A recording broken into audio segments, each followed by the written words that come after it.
misim na alian khat mi kisim na Israel te Egypt pana apai hiat hidu akum ni na akhani na anima sani in Sinai Channel gam aki khom na pon buka to pain moshi a hopi ama in Israel mi pibup abong le a in kwan zu in shimin pasal pe uma amin u khat hit khat guanin nang le adonen kum som ni pan atung sia Israel te khem pe pasal pal tan tum thei ding pe uma amau te ki khen na bangin nashim ding hi abe simin pasal khat chiat ain ko lutang pen chedin nang hong hu ding hi nang hong hu ding mi te min hi te a hi leven panin schedule tapa elijo simon panin yusisedai tapa selumiel juda panin abinat tapa nason aiseka panin jo tapa nathanael zebulon panin helel tapa elet Joseph tapa panin Ephem panin Amedu tapa Emesat Manasep panin Adadel tapa Gambilel Benjamin panin Giro tapa Abidan Dan panin Amisadai tapa Ahijel Asel panin Okon tapa Petrel Gad panin Jo tapa Elisab Natalie tapa panin Enan tapa Ahira ahihi hite mi hon pi pana kise pu pa be pana makai te ahi amau te Israel bong lutang te ahi yu hi mo si le aronen amin kipesa ton pi u a akhani na anima sani ni pi bu mi hon pi bup aki khom sakuhi tua mi te in amau pu pa bong le in kwan zui bong le in kwan zui in chep te u akum kum som ni le atung si amin aban banin akhumu hi tua pen to bai no si athu piak bang a hi tua hi ai Sinai Channel kama tua chi in mi khat hit khat ashimu hi Israel tapa upa pen reven suan te panin kum som ni pan atung sia paltan tum thei ding pasal khem pe ama bong te le in kon te chep te na to ki ju in aminu aki gual a hi reven be panin mi tur som li le tur gula zanga apha hi Simon suan panin kumsom ni panin atung sia pal tan tum thei ding pasal khem pe ama bong te le in kon te chep te na to gizui in kisim na aminu akiguat a hi Simon be te tur som nga le tur ko jathum a hi gat suan te panin kumsom ni pan atung sia pal tan tum thei ding pasal khem pe ama bong te le in kon te chep te na to kizu in aminu akiguat a hi gat be panin mi tur som li le tur nga le jang u le som nga zuda suan panin tur som sangi le tur li le zaguk aisaka suan panin tur som nga le tur li le zali Zebulan suan panin tur som nga le tur sangi le zali Joseph suan panin tur som li le zanga Manasep suan panin tur som thum le tur li le zani Benjamin suan panin tur som thum le tur nga le zali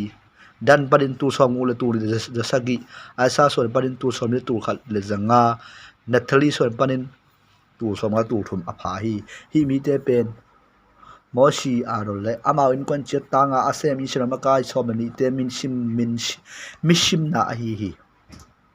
Israel mi paltan tum thei ding khem pe kum som ni pan atung si ain kon ju ya kisim a hi avek pin ki gomin tengguk le tu som thum le tengguk le tu thum le zanga le som nga apha hi to te la ka levi be in kon teng adang te to kisim khom ki hi to bai mo si tunga namisim na Israel lang te to lebi be na sim khom pe ma ke di hi tua tangin leven te chipan na biak bo ana zat khem pe le tua tok ki saina khem pe uk din sein amauten biak buk le avan zat khem pe apo ding hi amauten in ching ding wa akim ko da gia ko sa ding hi biak bu aki phol suan pe chiang in lebi te in phel ding wa biak bu akilam pe chiang in lebi te asem ding hi midang khat pe adang akianga apai le kithat ding Israel te in apol polin apon pu lam ding wa ama sa sang ya phol a dial khai no ya om tek ding hi levi te na hi le Israel mi te tunga thangpai na atul lo na ding in biak bu kim ko da apon buk te alam ding hi levi te in te chipan na pon buk kep ding ta bo ala ding hi achi hi to ban mo si to piak bang tek tekin Israel te in hi te khem pe asem hi abe bein gia phol ki gual to ban mo sile aron tunga Israel te ki khopna pon bukim koda akki hal simin ama pol dial khai noya ami kimin ain kwan dial khai kha in ye pol asad ding wi achi hi nisuana lampanga nisuana lamnga in juda pol te in ama pol dial khai noya ye pol asad ding hi juda mi te makai pa amede tapa na son a hi ama pol mi tu som sangi le tu le janguk apha hi amau te zoma asaka be te in ye pol asad ding hi asaka mi te makai pa jo to pa natanel a hi ama pola mi tu soma tu le zali apha hi tu zoma zebulon be te hiding hi Zebulon mi te makai pa hilon tapa elet ahi ama pol mi tu songa tu sang zali apha hi juda ngi apola pol sat ding khem to ama ki pol khen na zuin mi teng khale tu sobi tu ngul le zali apha hi ama te ding khema sadiung hi leito lampan are bente in ama pol del khai noya gia pol asat ding hi reben mi te makai pa sedrul tapa elidru ahi ama pola mi tu som dile tunglu sanga apha hi ama zoma simon be te in ye pol asad ding uhi simon mi te makai pa yesu sedai tapa se lumai ahi ama pola mi tu som ngale tu ko zathum apha hi azoma gat be te dinga gat mi te makai pa drul atapa elisat ahi ama pola mi tu som dile tu ngala jangol som nga apha hi reben ge pola por sat ding khem to ama ki khen na zuin mi tengkha le tu somnga le tu le zali le somnga apha hi ama te ani na ading khedi mu hi to changin agi apol zuya apai te lai changa ki khopna pon bu le levi gi apol sat ding te ading khedi mu hi agi apol sat ngi na bangun ama te ding khedi mu wa ama pol dir khai noya ama mun cheda pai chet ding hi adi tumna lampanga eprem mi pol te ama pol te dir khai noya gi apol asat ding hi eprem mi te magai pa abitot tapa eresmat ahi ama pola mi tu som bile zanga apha hi ama te choma manaseb be ahi ding hi manaseb mi te makai pa pededel tapa gambilel ahi ama pol mi tu som thum tu ri jani apha hi tu zama reben be te ading reben mi te makai pa gere tapa adron hi ama pol mi tu som tu nga apha hi efrem ye pol sat ding khem pe ama khen na zu in mi teng khat le tu so ba hi amau te athum na a ding kheu li lam pa dan pol te amau del khai nuaya ye pol asad ding oi dan ma kai pi pa amisdai hi ya elijal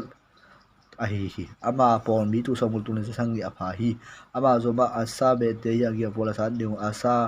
mi te ma kai pa ukran ta pa pe gel hi ama pol mi tu som mi le tu le zanga apha hi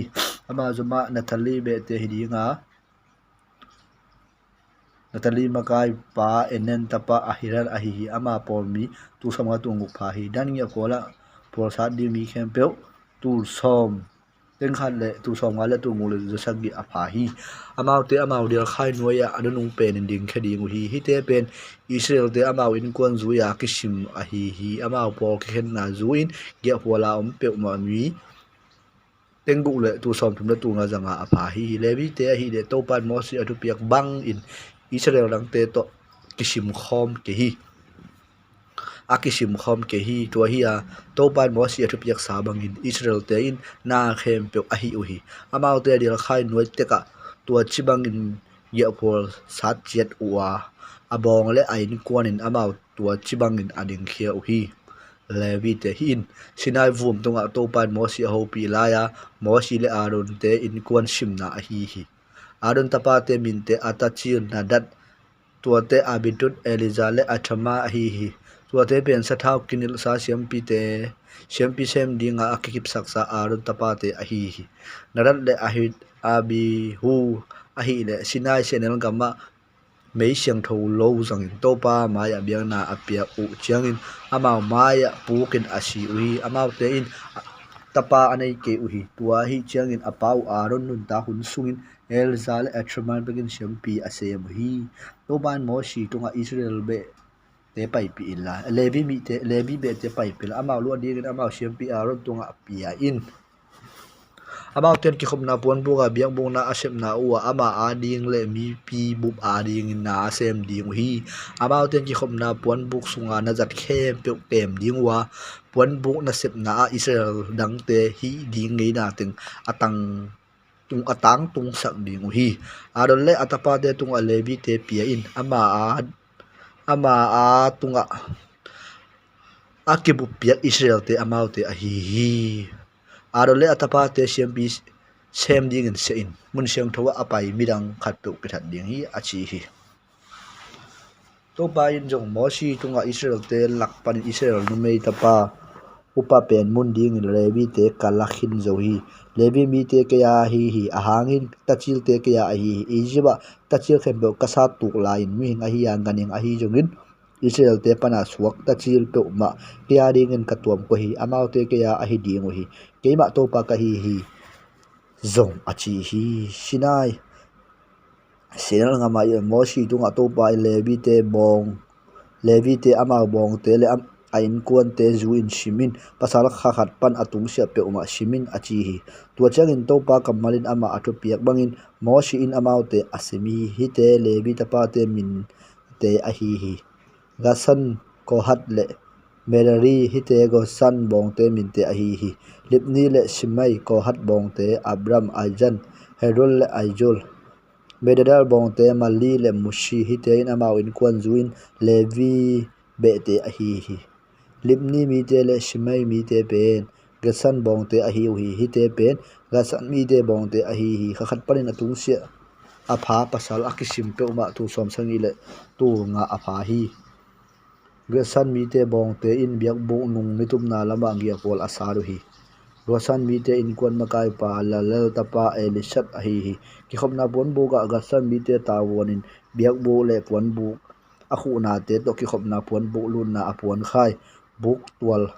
apon khai biak bu le biak na taw kim ko da awong na pon te le a khaw te le tua te to akizom na khem to a hi abram mi te ai hol mi te hebon mi te ojon mi te kohat bong te a hi hi te in kohat mi te bong te a hi khakhat pan atung sia pasal pu ma tu som ge tu nguk apha hi mun siang tho chin ding ko hatte ta won a hi ko hatte bong te biak buk le to lampanga mia por asaru hi ko hat in kon te bong te makai pa ushil tapa eli phathan a hi ama te ta wonin sing kuang pi sabuai mewak tunna biakna taw biakna na semna akizang mun siang tho sunga na te puan jak le to te to akizom na khem to chin ding a hi lebi te makai lian pen aron siam pi tapa eliza a hi ama mun siang tho ching ding a ta won nei khem to tunga au ding akoi a hi mali mi te in moshi mi te pen merel bong te a hi te marari bong te a hi khakhat pana tung sia pasala kisim peuma tu song mule tu ni apa hi merari in kwan bong te makai pa abigail tapa juril a hi amau te in biak buk leilu lampang angia pol asaru hi merari mi te pen biak buk sing pek te zon na zol te akhom te abulen te akizang ning khem peule to te to akizang na khem pe to te ban a huang na khuam te abulen te to puan bu khet phim le a khaw te to aching ding kise a hi mo shi le arun le atapa te in biak buk ni suana lampanga ni suana lam ngain ki khopna puan buk maya gia pol asat uhi amau te in Israel te tangin mun siang tho chin ta wala ding hi ma mirang khem pe mun siang tho naya apai le kithat ding hi to pa thu piang na to mo shi le aronin ama bong te zui a asim u khakhat pan atung sia pasal pe uma tur som ni le tur ni le jani apa hi to pan mo si tunga Israel te ta chil khem pasal khat pan atung sia pe uma simila amau te min cham te in Israel te ta chil te tang in ke a ding in levi te nong lak sang dinga Israel te nganing ta chil te khem be tang in levi te nganing te nong lak sang di hi ke ba to pa ka hi achi hi to changin to pain ama athu piak sa mangin mo sin Israel te tachil khem pe asim hi amin achep te khat pan atung sia tachil pasal khem pe tu som ni tu ni jani le som sang ile thum apa hi to pain mo si tonga Israel tachil khem pe tangin levi te lai la amau te nganing tachil tang ning levi te nganing te la in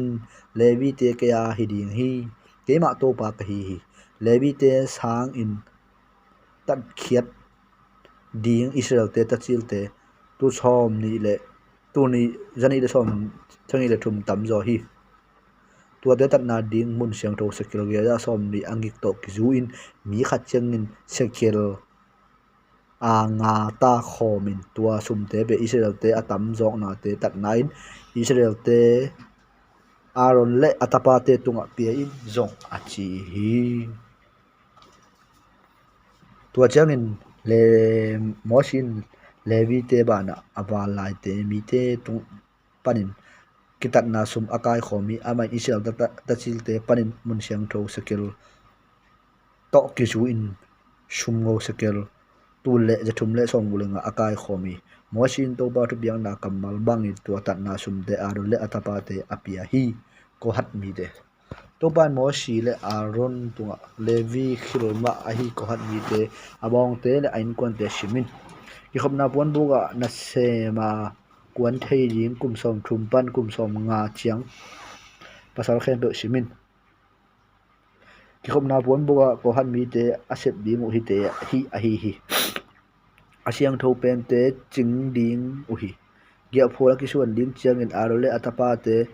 sung tum ding wa alia na puan jak phel khia in to to te chipan na singko atom ding hi tua chiang in amau te tui bi bong pi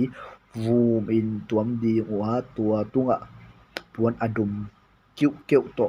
khu in azol te at thua ding hi amau ten ompi na sabuai tung adum puan pha ding wa tua tunga kuang te keu te le kuang tum te le don thei a biang na ding tham bel te ko in to tunga omden ding alum a ko ding hi amau te in hi te tunga ayu san puan pha ding wa tui pi bong pi vun to tua min azol te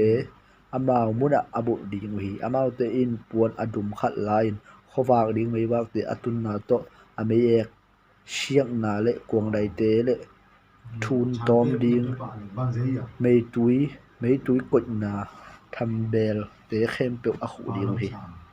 to chang in amau te in anazat khem pe to hen khomi tui pi bong pi vun in khu ding hi o apuang na tao tunga to te akoi ding hi amau ten kham biak na tao tunga puan adum khat pha ding wa tua pen tui pi bong pi vun to khu in azol te athua ding hi amau te in mun siang do sunga biak piang na kisang khem pe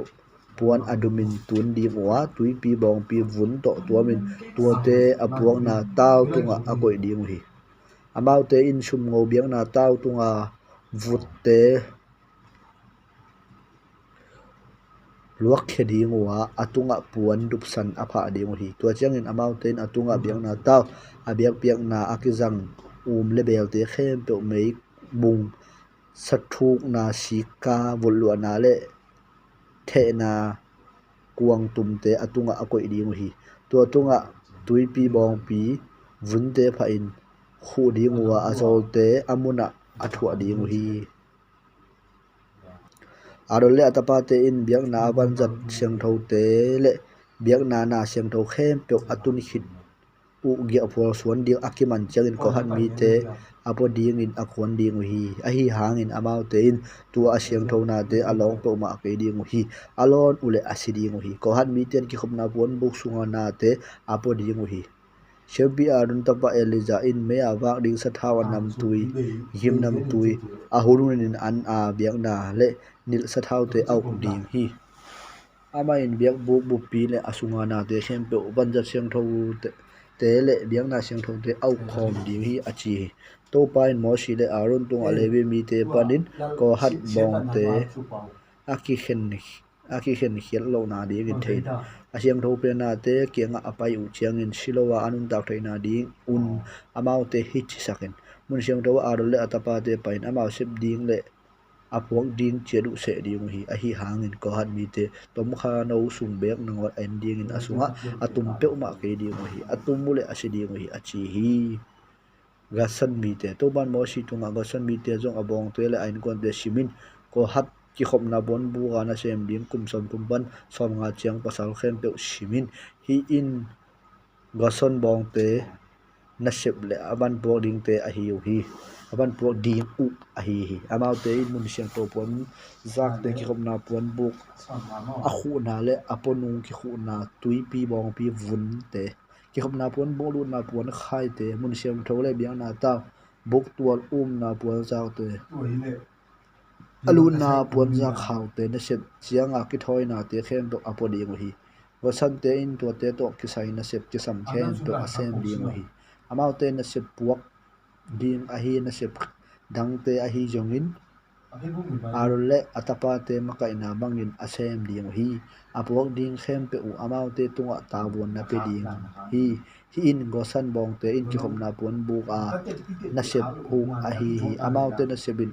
siampi aron tapa e mathal makai na bang a hi ding hi medan mi te ama bong te la an kuan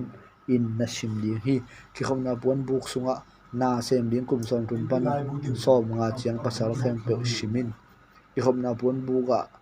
na asem u chiangin hi in atawon ding a hi biak buk sing pe khem pe azol te la khom te abulen te to atual na khom te abulen te to puan bu khet phim te khaw te amao ban zat te khem pe ula amao ban zat to kizum na khem apodi hi mikim tunga ama puang ding tang se sakin hin medal bong te in champi aron dapa e mathar ma ka ina zu ya ki khom na puan buka asep dingu a hi achi hi lebi bong te simna moshi aron le ami pi te makai te in ko hat te abong te le ain kuan in asim hi ki khom na puan bu a na sem ding in apai kum som thumpan som nga apa pasal khem to abong zuyan shimin tu song ni le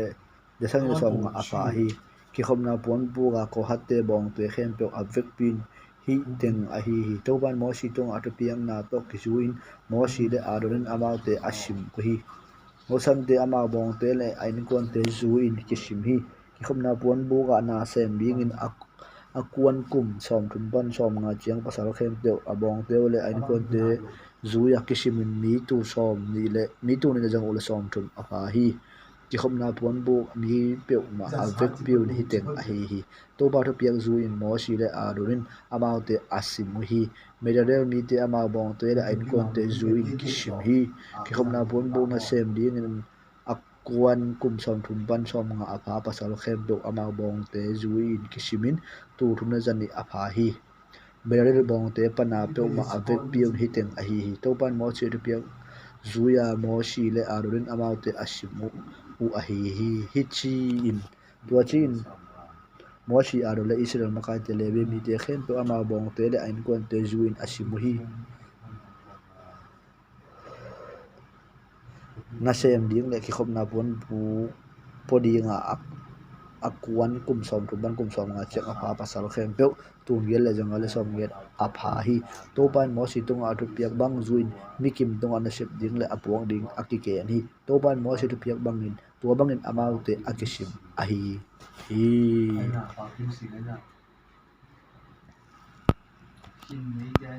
to pan mo si tunga israel te akilo thei bunat na ave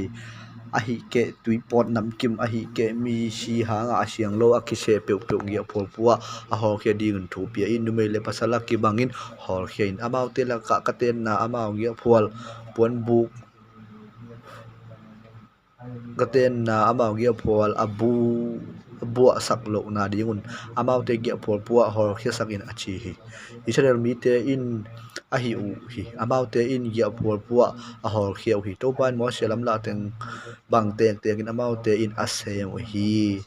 ji muan huai lo zia enna to ban mo si to israel te to adu bai khara hi ke pasal kharin khel theina nam khat bi peuma peu khiala tua hangin topa tunga amon hoilo chiangin tua mi akhial hiya ama mo na pen loin apulak ding hi ama in akhil na akimin lo dinga aza senga suwa se khadin amo na mi tunga akimin poding hi ai hangin tua mi in akhil na hanga lo king na asang ding tanaw kinai pi anei kele tua lo king na topa a hiya ama adingin thoidam na bo na total to siampi pa tung akipi khom ding hi Israel te in siampi pa tunga apuang u asiang thona khem to ama a hi ding hi mikimin apuang le song siang tho te ama nei sa hiya a hi hangin ama in siampi pa apyak te siampi pa a hi hi chi in a chi hi ji muan huai lo zen na tua changin tua khit changin topa in moshi tunga Israel te ho pi la mau te kianga pi sal khat aji wang zau a ama tunga mon hoi lo in midang pasal khat to lum khom a tua thu a pasalin thei lo in tua nu sian tho na akikal lo ama langa te chi ding om lo in amo lai dak in la akimat lo nong sang apasalin hazan na nong sim ne ya aji siang tho di lo in au mo le tua nu a siang lo pi ma in hazan na lung simane ile tua jiang in siapi pa kenga aji pai pi di hi ama in tuan nu ai ta nga biang na ding in mang bu ham vui ephet khat se som so se khat atoi pelmo di hi ama in atunga sa thau sung lo in gim nam tuizong akoi ke di hi bahayam chile tua in hazan na hang a ana biang na hi a khel ki khak lo na ding in phok sak na a biang na a hi siam pi pa in tua nu pai pi dinga to pa maya ading sak ding hi tua chiang in leibel in tui siang tho por khat la dinga biak buk suala lei vui top khat tui sunga a khe ding hi siam pi pa in tua nu mei to pa maya adin sakit chiang in asam phel sakin haza na hanga ana biang na a hi phok ki sak na a ana biang na ham shet na atun tui kha atoi sung teng tua nu khuda anga ding hi tua chiang in siam pi pa ama ke chiam sakin tua nu kenga na pasal ji le a na om sungin nang to kwa ma lum khom lo in koi ma wak zau lo in asiang lo na suwa le hi ham chen na hong tun hi tui kha in nang tunga bang ma sian na hong tun ke hen ai hangin na pasal ji a na om sungin awak vai na hi le na pasal lo midang to na lup khop na hangin nang le nang na ki bua sak le siam pi pa in tu nu mei hi tom lo na in ke chiam sak ding a to pa na ma phei pi thep sakin na sung kwa abok sak a chiang in na me pi te in nang tam lo na in hong nei ta he ong nei hu en hi ham sen na tui kha in na kilo sung zui hel la na sung kwa bok sakin na phei thep sak hen achi ding hi to khit chiang in to nu main amen to bangin hita he achi ding hi siam pi pan hi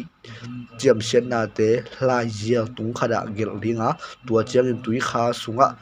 sop kheding hi ama in tua nu mei ham sen na tui kha don sak dinga tua tui ama sunga tum sakin na sak vel wal ring hi tua chiang in siam pi pan hazan na hanga ana biang na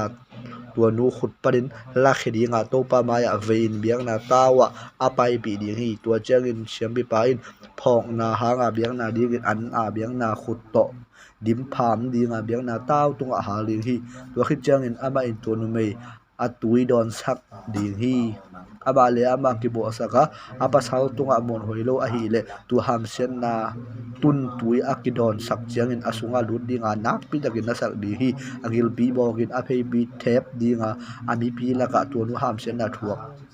ham sen na thuak a hi ding hi a hi jongin anu mei ama le ama ki bo sak lo a siang a hi na le ama a khial lo hiya ta anei thei ding hi hi in nu mei kharin apa sal zia om sungin bang zawin ama ma akibo sak chiang a hi ke mi khat in aji upona hanga hazan na lungsi banei chiang in hazan na hanga zat ding thu kha ma hi hi siabi ban tu nu to pa ma ya ding sak ding ama tunga hi thu kham khem to azang digi apa sal khel na bol na panin mo peng ding a hyang in nu me in ama mo na atho ding hi chin a chi hi na ji mi te to bai mo si tunga Israel te ho pila ama te kenga numei khat a hi ke pasal khanin atuam bil belin ke chiam na nal ji mi ke chiam na bang to pa tunga ki khen khetna achiam nop le ama zu le akibil don thei dang te ki dek pel mo dinga zuwa ki bo zu nam le akibil dang te adon thuk ma ke di hi ama in lenga tuido loin lenga bin a hi ke lenga kyo ane ke di hi ama na ji zek atan sung peng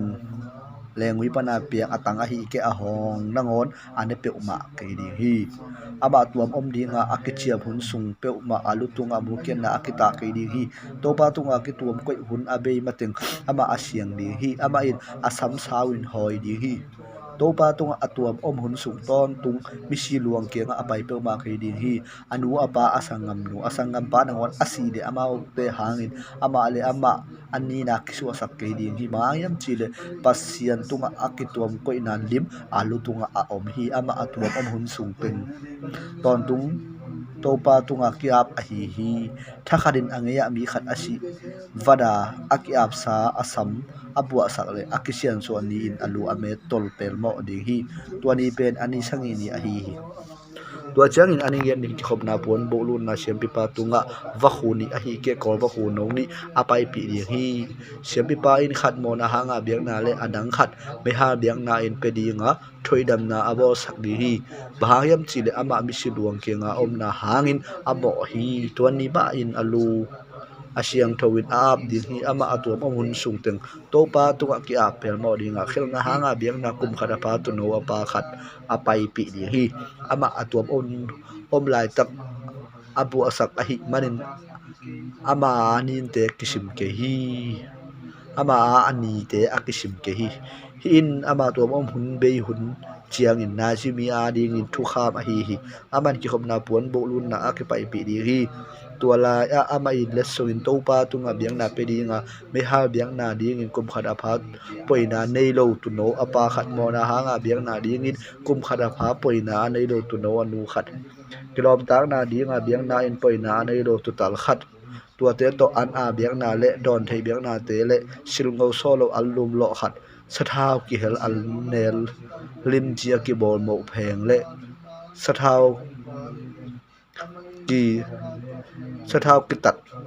mo nip te apedi hi siam pi pan tu te to pa maya pia in mo na hanga biang na le mi hal biang na te abol ri hi ama in silungo solo alum to pia in to pa tu ak dom ta na biang na in tutal pedi nga ana biang na le don thei biang na to api khom ri hi tu chang ki khom na pon bolun na ji mi in ap sa asam met khia per mo di hi ama in asam to in kilom tang na in biang na piang na nuaya meya a kholing hi na ji mi in aki a bun sung asam amer khit chiang in siam pi pa in tutal liang huan min sa ani in silngo aki so lo mo pheng khat le mo nip khat akhut sunga akoi di hi tua chiang in siam pi pa in to pa maya veya biang na in tua te a ve di hi tua te siang thoa ki ve a ik le akipia a phei to siam pi pa a hi khom hi to khi chiang in na ji mi in alenga zum adon thei di hi hin ama zek tan to kisai ama piak zo za apiak bana to pa tonga ama biang na kichiam na ji mi a ding in geina a hi main na ji zek tan geina zu in akichiam na sa atang tung sak pe mo di hi chi in a chi hi siam pi thu pha to ban mo si tunga arul le atapa te tunga ngenin hi in israel te thu pha na piang na ding zia u a hi amau te tunga to pa no te thu pha hong pia hela hong kem ta he to pa no te tunga amai tang hong tang hela hong he pi ta hen no te lama to pa honga hela lemna hong peta hen chi in tua chin israel te tunga amau te in kamin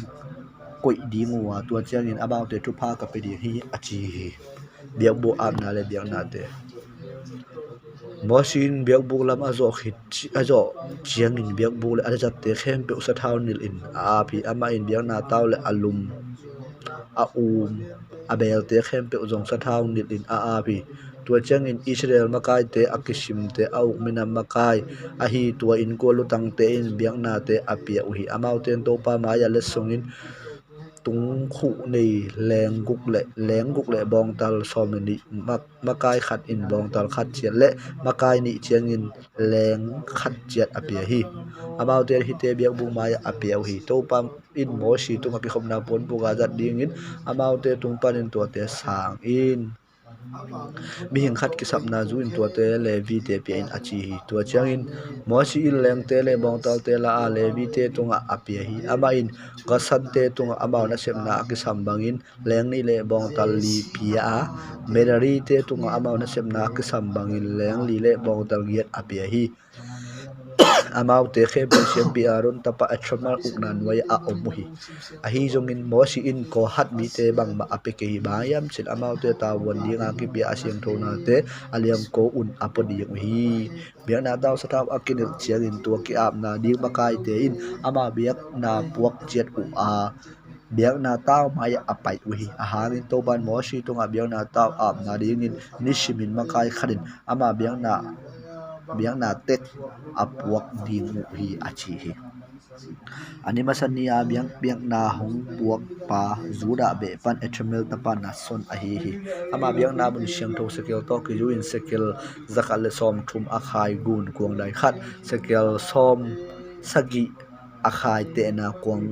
tum khat ana biak na in sa thau hel sa annel hlim chi adim tuak sekel som a khai kham shikew kum khat gimnam tu ya dim to me ha biang na ding in bong tal lo khat tu tal khat le kum khat pa tu no pa khat mona hanga biang na ding in ke la pa khat le akilom tang na biang ding in bong tal ni tu tal nga kel apa nga le kum khat pa tu no pa nga hi in amre tapa na sonin biang na apiak a hi ani ni asaka mi te makai pa jo tapa na channelin ama biang na apua khi ama puak biang na mun siang tho sekel to ki zuya ki te sekel za khat le som thum khai gun kuang dai khat sekel som sangi a khai te na gun kuang khat ana biang na ding sa thau hel sa an nel dim chia dim tuak sekel som khai kham shi keu kum khat kim nam tu ya dim to me ha biak piang na ding bong tal no khat tu tal khat kum khat pa tu no pa khat mona ha nga biang na ding ke la pa khat le kilom tak na biang na ding in bong tal ni tu tal nga ke la pa nga le kum khana pa tu no pa nga hi in yo ta pa ne thanen biang na apiak a hi ani thum ni in jebulan mi te makai pa helol ta pa eldadin ama biang na apua khi ama biang na mun siang do sekel to ki zu ya ki te sekel za khat le som thum khai gun kong dai khat le sekel som sangi a khai te na gun kuang kum khat ana biang na di sa thau hel sa anel lim chi adim tuak sekel som kum agi kham shikew kum khat panam tu adim to me ha biang na di bong tal no khat tu tal khat le kum khat pa tu no pa khat mona hanga biang na di ke la pa khat le kidom ta na biang na di in tu tal ni bong tal ni tu tal nga ke la pa nga le kum khat pa tu no pa nga hi in hello ta pa eldin biang na apia hi ani ni jibran mi makai pa sedrual tapa elun ama biang na pu khi ama biang na mun siang tong segel to ki ju ya te segel zakhat le som thum khai gun kuang dai khat le segel som sangi khai si san the na gun kuang kum khat ana biang na ring sa thau hel sa anel lim chia dim tuak segel som mangi kham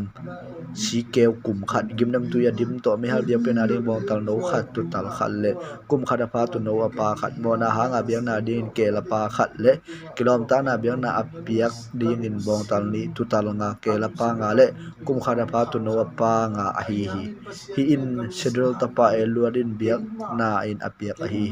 ani nga ni in simon ta pa makai pa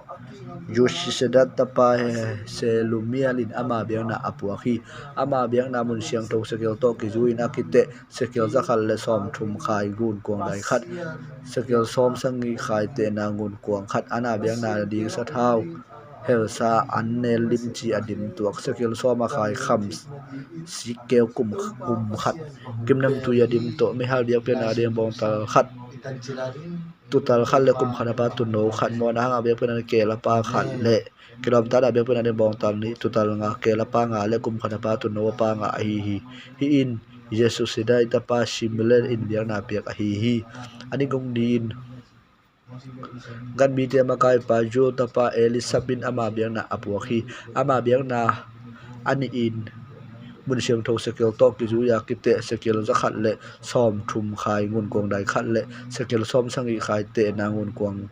kum khat ana biak na an ne lim chi sa thau hel sa adim tuak to sekel som khai kham sekel kum khat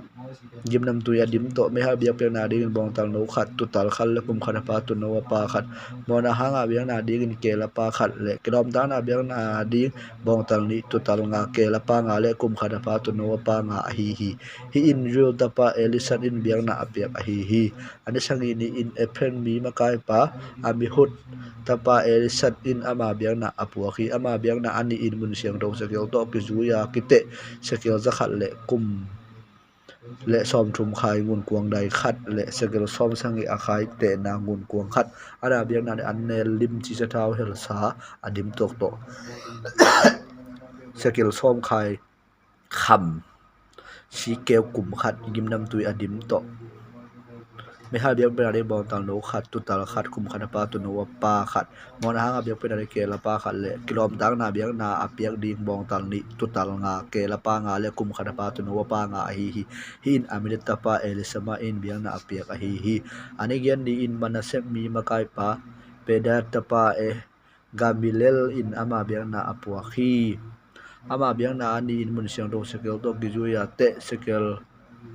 za khat le som thum a khai ngun kuang dai khat sekel som sangi a khai te na ngun kuang dai khat ana biak na sa thau hel sa an ne lim chi adim tok to sekel som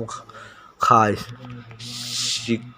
keu kum khat gim nam tu adim to me ha biak pe na ni bong tang no khat tu tal khat le kum khat a pha tu no apa khat mo na hanga biak pe na di ke la pa khat kilom tang na biak na ding in bong tang ni tu tal nga ke la pa nga le kum khat a pha tu no pa nga hi in peda jo tapa nga mialin biang na apiak hi ani kwani in Benjamin mi te makai pa gedrel tapa abidat in ama biang na apuak hi ama biang na ani in mun siang tho sekel to ki zu ya ki te sekel zakhat le som thum khai gun kuang dai khat sekel som sagi khai te na gun kuang kum khat ana biak pra ding an ne lim chi sa taw hel sa dim to to sekel som khai sik keu kum khat yim nam tui to ki dim to mi ha bia pe na ding bong tang no khat tu tal khat kum khat pa tu no apa khat mo na hanga biang na ding ke la pa khat le kilom tang na biang na ding bong tang ni tu tal nga ke la pa nga le kum khat pa tu no pa nga hi in git ni ta pa abidan in biang na apiak hi ani som ni dan mi te ma kai pa abidan ta pa a hi zan in ama biang na apuaki ama biang na ani in mun siang tho sekel zu ya ki te sekel za khal le som thum khai gun kuang dai khat le sekel som sagi a khai te na gun kuang kum khat ana biak na de an ne lim chi sa taw a hel tuak to sekel som khai kham si keu kum khat gim nam tui adim to me ha bia pe na ning bom tam no khat tu tal khat kum khat pa tu no pa khat le mo na bia pe na ning ke la pa khat le kilom ta na biak na piak ding in bong tal ni tu tal nga le ke la pa nga le kum khat pa tu no pa nga hi pen amidat ta pa a hi zal in biak na apiak hi ani som le khat ni in a she mi te makai pa ocean ta pa gel in ama biak na apuaki ama biak na ani in mun siang to sekel to ki zu ya ki te sekel za khat le som thum khai gun kuang dai khat sekel som sagi a khai te na ngun kuang khat ana biak na an ne lim chi sa thau hel sa adim tuak to sekel som khai kham se si keu kum khat le ngim nam tu ya dim to me bia pe na ni mong tan no khat tu tal khat le kum khat pa tu no apa khat mo na nga bia pe na ni ke la pa khat le kilom ta na biang na apiang ding bong tang ni tu tal nga ke la pa nga le kum khat pa tu no pa nga hi pet of sel ta pa pe gel in biang na apiak ani som le ni in Nepali mi te maka enet pa ahizal in ama biang na apuaki ama biang na mun siang to sekel to ki zu ya ki te sekel zakhat som thuma khai gun kuang dai khat sekel som sangi khai te na ngun kuang khat ana biang na ding an ne lim chi sa thau hel sa anim tuak to sekel som a khai kham si keu kum khat gim nam tu ya dim to me ha bia pe na ding in bong tan no khat to total khat le kum khat pa to no pa khat mo da nga bia pe na ni ke la pa khat le kilom ta na bia pe na ding bong tan ni total nga kum khat pa to no pa nga hi pen enel ta pa amiten biang na pe hi te pen isel makai te biang na taw sa ta bakin chianga am na ding un biak na te hi ngun kuang dai so ben ni te na ngun kuang kum som ni le kham si keu kum som le ni hi ngun kuang dai khat in sekel zakhat le som thum chiat khaya the na kuang da in sekel som sagi chet akha hi gun kuang dai khem pe mun siang to sekel to ke du in sekel atul ni le zali akha hi yimdam tu yadim kham si keu kum som in in mun siang to sekel to ke du in sekel som chet akha hi kham si keu kum khem pe avek pin sekel zakhat le som ni akha hi me ha biak pe na dia ki ball aki hall kan ling khem pe bang ta no som ni le ni total som ni le ni le kum khada ba tu no apa som le ni ana biak pe na a hi mon ha nga biak pe na kel apa som le ni ki zang hi kilom ta na biak na ding in gathing bek pi gom bong tal som ni le li total som guk ke la pa som nguk le kum khata ba tu no apa som nguk apa hi te biang na sa thao a kinil khina am na biang na hi to pa to ki ho ding in mo si ki khom na bon mong sunga alu chiang in khedet ni ki kal te chipan na sin kong tunga om thoi dam na asin tung teng pan in ama ho pi o khat asa hi tua hi ama to aki ho hi meiwak te wak topa in mo si tunga arun hopi la ama kianga meiwak sangi te nawak chiang in meiwak tunna mailam teng atan ding in wak in chi in achi hi arun to bang in ahi hi topa in mo si athu piak bang te gin meiwak tunna mailam ngain awak hi in meiwak tunna te kibol jia ahi hi tua in abulpan apak te dungin sega ke se kham a hi to pa in mo si ala sa bang lian in meiwak tunna ki bol hi lebe mi te tom ko ina to pa in mo si tunga israel lang te lak pren lebi te lakhia in la amau te siang sak in amau te na sian sak na ding in hit hichi hi in amau te tunga sian na tui the in tua chiang in apum tungwa mul khem pe mel sakin apuan sil te u sop sakin la amau te le amau kisian su sakin bong tal no khat to ana biak na anel hlim chi sa thau hel sa amau te la sak in tua khit chang in mona hanga biak na ding in bong tal no ani na na la sak ding hi ki khop na puan buk maya lebi te pai pi illa israel mi te bup ki khom sakin to pa maya lebi te na pai pi dinga Israel te in amau tunga akhudu anga ding uhi amau ten to pa na asep theina dingun arun in Israel te panin to pa mai levi te veya biang na bangin ape ding hi levi te in bong tal no te tunga akhudu anga khit u chiang in levi te ading in thoidam na bol na in to pa tunga mo na hanga biang na in zangulla akhat pen me ha biak na in zangun adon le atapa te maya levi te ding sakun tua chiang in amau te veya biang na hanga to pa tunga pia un hi bangin israel lang te pan in levi te na tuam koi di nga levi te kaya ahi di ngo hi levi te kasian sakhit veya biang na hang biang na bangin na piak khit chiang in amau te ki khop na puan buga amau na sip sem ding in apai ding hi amau te israel mi ke tunga hong ki pesa te ahi uhi ke ma in tachil Israel lumei pana tapa upa pe tangin amau te kasang hi Israel tachil apa pe ma mi hing ahi nganing ahi jowin kaya ahi hi isiba tachil khem pe kavat mai lain kaya ding in amau te katuam ko hi tua hiya Israel tapa upa pen khem pe tangin levi te kalakhin zo hi amau te ading in thoidam na nabol na dinga apai u chiang in mulpin Israel te a wal lo na ding in pulpin amau te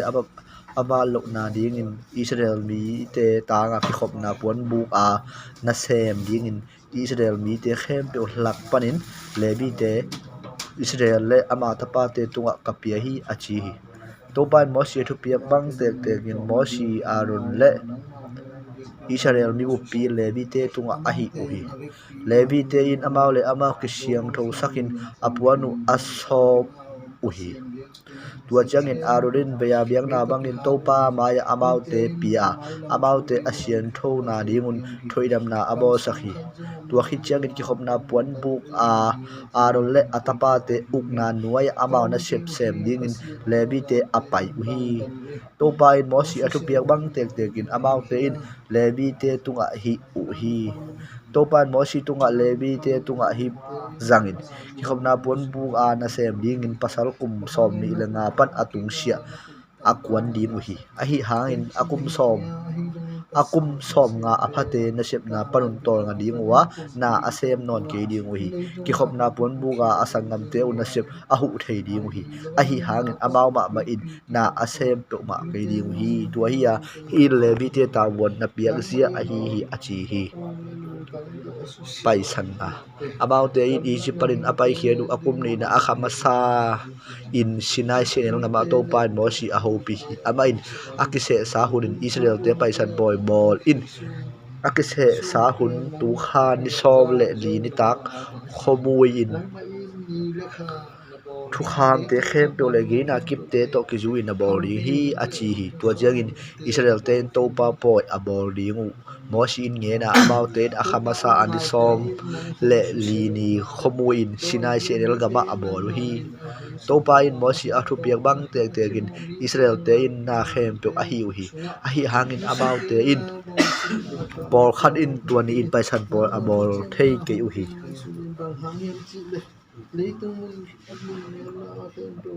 bahang yam chi le mi shi luang hangin amau te asiang lo suaku suak u hi tua chiang in amau te in tuani ma in mo si da ron ke nga pai uwa mo si tung a mi shi luang hangin Mishilwa hangin kote asyang lo ka suabuhi ahi hangin bahangin akise sa hunin Israel rang te to paisan Israel rang te to topa tunga biang na hong kipe sak lo ahi hiap achiu hi mo sin ma te tunga topa in no to ka sai tu hong piang na kamu ma teng in na hun achi hi to chang in topa in mo si ke nga Israel te tunga no te ahi le ke na suan te un mishilwang hangin nin ahi ke khwal a zini khiat lai takun amau ten to pa paisan boy abol thei be be di hi amau te in akhani na ani som le li ni khomu in boy abol di hi amau te in tu no sa sil ngo solo alum le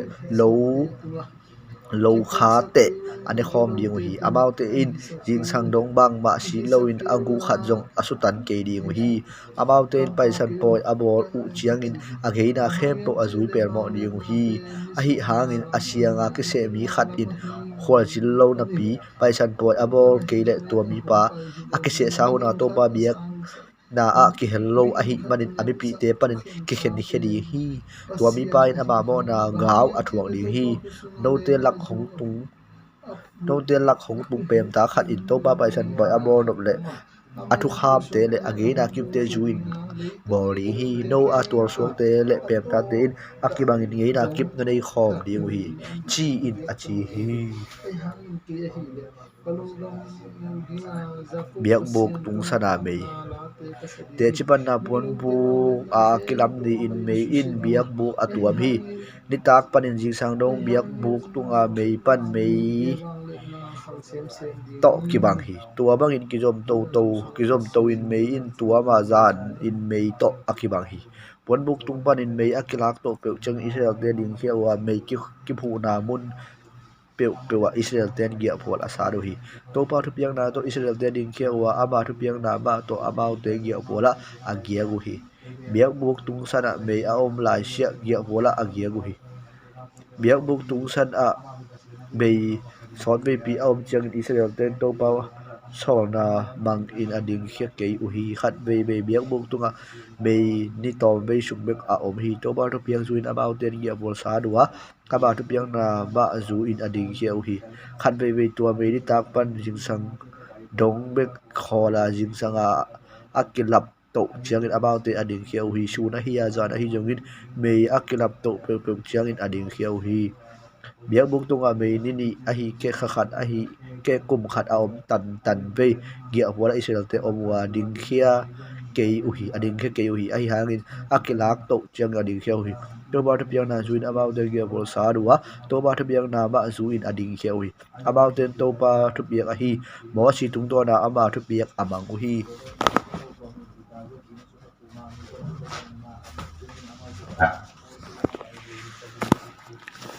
good te to pa mo si tunga sek a ki sek gun pengkul ni bolin la mi pi te sap khom na le gi apol suan na di gin zangin ani in agin khom chiangin ki khom na bon bi lo na ba ya mi pi bu aki khom di ro hi khat mek aki gin chiangin da ba ya makai te Israel bong te lutang te ki khom di ro hi pengkul khat be aki mu chiangin ni suan na lama phwal sat be te ading khedi ro hi ani be na ki mu chiang in leitu lam gi phwal sa te anin khedi u hi ding che na ding thei sang na in aki mu di hi mi pi te khop na ding in pengkul te ki mu ding a hi hang in thei sang na ki bang ke ding hi chambi anun ta pa in pengkul amut ding u hi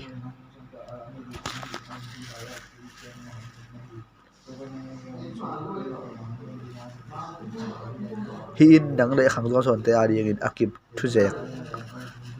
khi đi hi nagam sungwa no hong ning niam na ngal te u to nakido u chiang in pengkul te mut ut tua chiang in na pasien u pasian in to pa no te hong phok in nangal te pan ho di hi na lung no phunu u no adi gi na ki se sa poi te le khathak poi hun te me ha biang na klop dang na biang na ahun chiang in zong pengkul te na mun ding wa no tua te no adi in pasien maya phok na khat a hi di hi keima to pa no te pasien ka hi a chi hi Israel te sinai Rusia akum ni na akhamasan akum ni na akhani na anisom ni na ni in te chipan na puan buk tung san panin mei akilam to hi tua chiang in sinai senel ngam panin Israel te ding kia wa paran senel ngam a mei a khol matengin mun khat pan mun khat azin koi hi mosi tung to na to pa tu piak bangin adin khia du ama sapet hi juda gi pola mau dial khai no ya ading hiau hi amare tapa na solit a ukhi aise ka be pol jul tapa de tanen iuka zeburan be pol helon tapa elen in ukhi to cheng in pon bu khel khia u a biak bu puwa geson te le medari te ading hiau hi to zoma reben gi phola pol te amau dial khai noya apai u hi schedule tapa elizalit a ukhi Simon be te pola Yusesai tapa semia in uga gat be te pol dur tapa elisat in auhi tua zoma ko hatte asyang thona te pu komin ading hiau hi amau te atun man un biak bukilam hin uhi tua zoma lephat ya phual a te amau dial khai noya apai uhi amida tapa elisemat in auhi manase be te pol pedajo tapa gambilel in uhi Benjamin be Paul Gidoni tapa abidan in auhi anung pen a Paul khem pe unung dalin dan ya wala Paul te adi gin dial khai noya ading hi uhi ambisadat tapa heja in uhi aise be te Paul aikan tapa pegal in uhi natale be te Paul enan tapa aridan in uhi hi in Israel te a Paul in adin hi du chiang in apai jeu hi mosh in asung pa median te ju tapa hadot tunga topa gen na mun lam zurin kading khedi ngui nang tua kong pedi hi ko hong zu in topa Israel te tunga na hoi piak ding hong chiam zo a hi manin nang ko ngai di ngui a chi ayangin hi ke ko pai ke ding hi kalai taka kabi de ke ka che ki di hi chi ado hi ai hangin mo si in no he pi nan ko ti hong nu se ke in gam sunga ka gi apol sa na ding mun u na theya kalam pu u da hi ko zong ko nong zui le to pa thu piak a hoi na te nang to I hom ding hi a chi hi to cheng in to pa mol parin ding khia wa ni thum sung a pai u hi ka ba te khol na ding mun ajan sak na ding inตัวนี้ทมสุงินตัวปาทุกคุณชิงกวงอามาเตมายอาไปฮีอามาเตยีอปอลปันอันนี้เขียนดูเจียงอินชูนินอามาเตตุงสดาตัวปาเมเอาพี่ชิงกวงปีอันนี้เขียนปุ๊บเจียงอินหมอสินตัวปาอดิ่งอินนางอาเตกิเททางสักกิเททางตาเห็นนางอาเตนมายตายเกอุเห็นอาชีฮีอาขอเปียวเจียงอินอามาอินตัวปาอิสราเอลตัวตัมปีชิมโซโลเตเกียงอ่ะฮงกิเลอินอาชีฮีตัวปาปันินไม่กวงตัวอินมีคนเตอามาฮักสันนาทูหางอินตัวปาจากอินพุนัวอาบาอินอาจากเจียงอินอาเหสวกฮี tua changin topa panin about te laka mei kuang agi bola kim khat akang tum hi repeated moshi ako u changin aba in topa to nga thu ge da mei amit hi tua changin about te laka topa mei kuang a hi balin tua mun tabira akichi hi topa panin pami about te laka mi lak lo te in an dang tu in ui sanwa Israel mi te kap ki in inek ding san nei bek leng mo aman nei lowa ijima ine nga sa te pok si hang tang mai te don pol te lo ui neo te lo ui san te lo ui kang te jong pok si hang a hi hang in tu in ian kam lim no lo hi mana lo ngal adang la mungi lo hanga achi hi mana pe nanan tang to ki wanga sinai sinai asun hi bihon te pai koi ko in to te kho mua an goi na to go in a hi ke sum sunga asu hi amau te in melin a huan ke ule bo phegin abolo hi to hi a olive thau akibo na khat bagin alim hi zalin gi aphola dai tu akiat changin bada jok akia hi bi te an go ru abau buk kong khak cheda akka u mo shi aza hi to pa he lo ba mai mani mo si alau tho hi aba in to pa ke ga bahangin der sem pa hi ba gi lau tho sak pa hi ya ken dang lung kim lo na ding in bang se ma hi mi te khem be ban gi ke hong suan na hi ya hi mi te khem be ke pai sa a hi ya amau te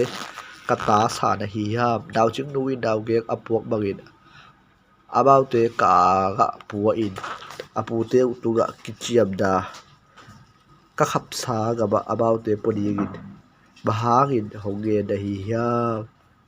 hi mi te khem do adi gin sa koi pat ga thei ri ka hi ya about te ke tu kap kabin ka le ni gu sa ho pen chi o hi mi te khem to ka chi na ni ka thei ke hi ke adi gin hak salwa hi chi banga nong bol ding le tu ba bai hong tharin na ba ya mai pa ka ga le ke shen na hong thuak sak ke in achi hi to bai mo si tunga mi pi te la ka ulian abakai ne thei israel te upa som sai ke ga ho pai pit about te dang to hong din khop thei da ni gun ki hom na pon bu ga about te pai sagin tulaya ke hong pai su in ko ho pi di ga dang tunga om kha la khen about te tunga kha ka guang di hi pi te hak sana dang ngogin da bolo na di gin about te dang hong no di hi pi tunga jing chiang in sa dan de di gin ki thoi khol in ki siang tho sakun da ka u chiang in to pai hong za hi i dek ding sa nei lel pe le Egypt i pai khiat puang in da chi u hi tuin to pai sa ho pe di nga na nek di na di u hi đâu te đi khát hiam đi hiam đi gà hiam đi som đi hiam bek ni lowin da i khian dong da ki dong un khắc khát hol na đi hi bahayam chi đâu te la ka op to pa da dia lua aba ba ya kabin bahangin Egypt nu sia hiam da chi hi chi a chi hi a hi hangin mo si in hilaya pasau tu som guk tul zaguk te laga digin dang in khakhat hul adek di ru sa about te kapedi hi na chi about te in tu hon te le mo hon te ki go le kham di ru hi yam abawa di ki tui pi su ga sa ke pe ki ban hil le kham di hiam a chi hi to ban mo si ke to pa ban tom lua hi yam tuin kathugen amanin atul lo na mudi hi a chi hi tua chắc in bỏ xì bài khi à bị bị tiền tung ở tô pa gen sa te again hi ama in au pa te u som sang i bài pia ama te puan bu kim ko da aning sakhi tua chắc in mei la ga tô pa pai suga ama tunga kha la khia in upa som sang i te tunga tua kha anguan hi ama te tunga kha kho jagin ama te thu gen khol wa tua bangin agam da ki non ke u hi a hi jogin abinu edron le badet mi di ya vola a om lai u hi upa te su pa about te ki hel na pi pon bu pat apai khe ke u hi tua hi na pi about te tunga jong kha khola ya vola thu angen khol hi mo shi kenga tangba no khat bata ya edet le badet ya vola thu gen khol hi chin aba ko hi adel tu akipan mo shi a hu pa non tapa yo su ding towin ka to pa mo shi about te kho sakin achi a hi hangin mo si in dang ke tang hazana hi ya ken to pa mi te khem pe in kam sang he la to pa in ama kha amau te tung angwan le ka chi zo a chi hi tua chang in mo si le Israel upa te ge pola a chi ke ku hi to pa kyang pan hui nung khia in tui pi pan in famim te am mu hi ge pol kim ko da ni khat lampai na chianga lei tung pan pi a thumbang asa in tua te akesuhi tua ni le tua zan dot dung le ajing sang chiang mi te pai khia in vamim a kho hi hamon som sang atom zo a khom om ke hi tua jang in amount te ya pro kim ko da tua te a pho hi ai hang in sa hai lai takun akival thei main amount te to pa he suaka gimna na se pi to amount te amat hi tua hi manin tua mun khebon havat ke chi ma yam chile tua la ya amount te in andang alungul luami te avui hi khebot hadabat panin mi te he bora zinin tua la ya te hi medium le aronin mo shi lang nei mo shi in cause te khat aji ding in la a ama ji comes hang in medium le aronin mo shi alang ge ru hi about te mo shi bek tung ton to pa thu ge a hi ham ete tung ton zo ge hi lo a hi ham chiu hi hi pen to pa in asa hi mo shi alung ne ma mi khat hi a le tung a mi khe pe sa gen alung ne zo hi to pa in mo shi a don le mi re te tung a no từng thum da ve kun hong pai khi ki khom da pon bu ga hong pai un chi i thak hanin asa phi tua chagi tua từng thum a pai khi hi tua chagi to ba me kho pi a ke su khi aba pon bu lu da di ga a don le mi diam asa phi aba te gel bai la ba akal su du chiagin aba in ka thu gel ga u do te la ga to ba ga sa om chiagin aba tu ga bang mu na to kakilaga bang su ga aba ka ho pi ai hangi kada se ba bo si tua bak ahi ke hi ama ka in sung khe pe a amuan wa hi ama to mai tang ki tu in ka ki ho hi khiat lai ni hilowin akitel senserin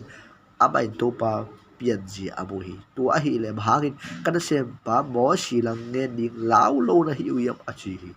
amau te to pa he na kuanga amau te anusia hi pon muk tung san panin mei akilak to cheng in to la ya medium dinga phak in e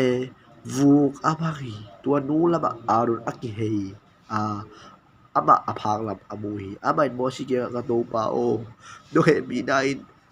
hai tada kabolu mo na hangi ko te hong mo sa ke in ama anu sel sul sung panin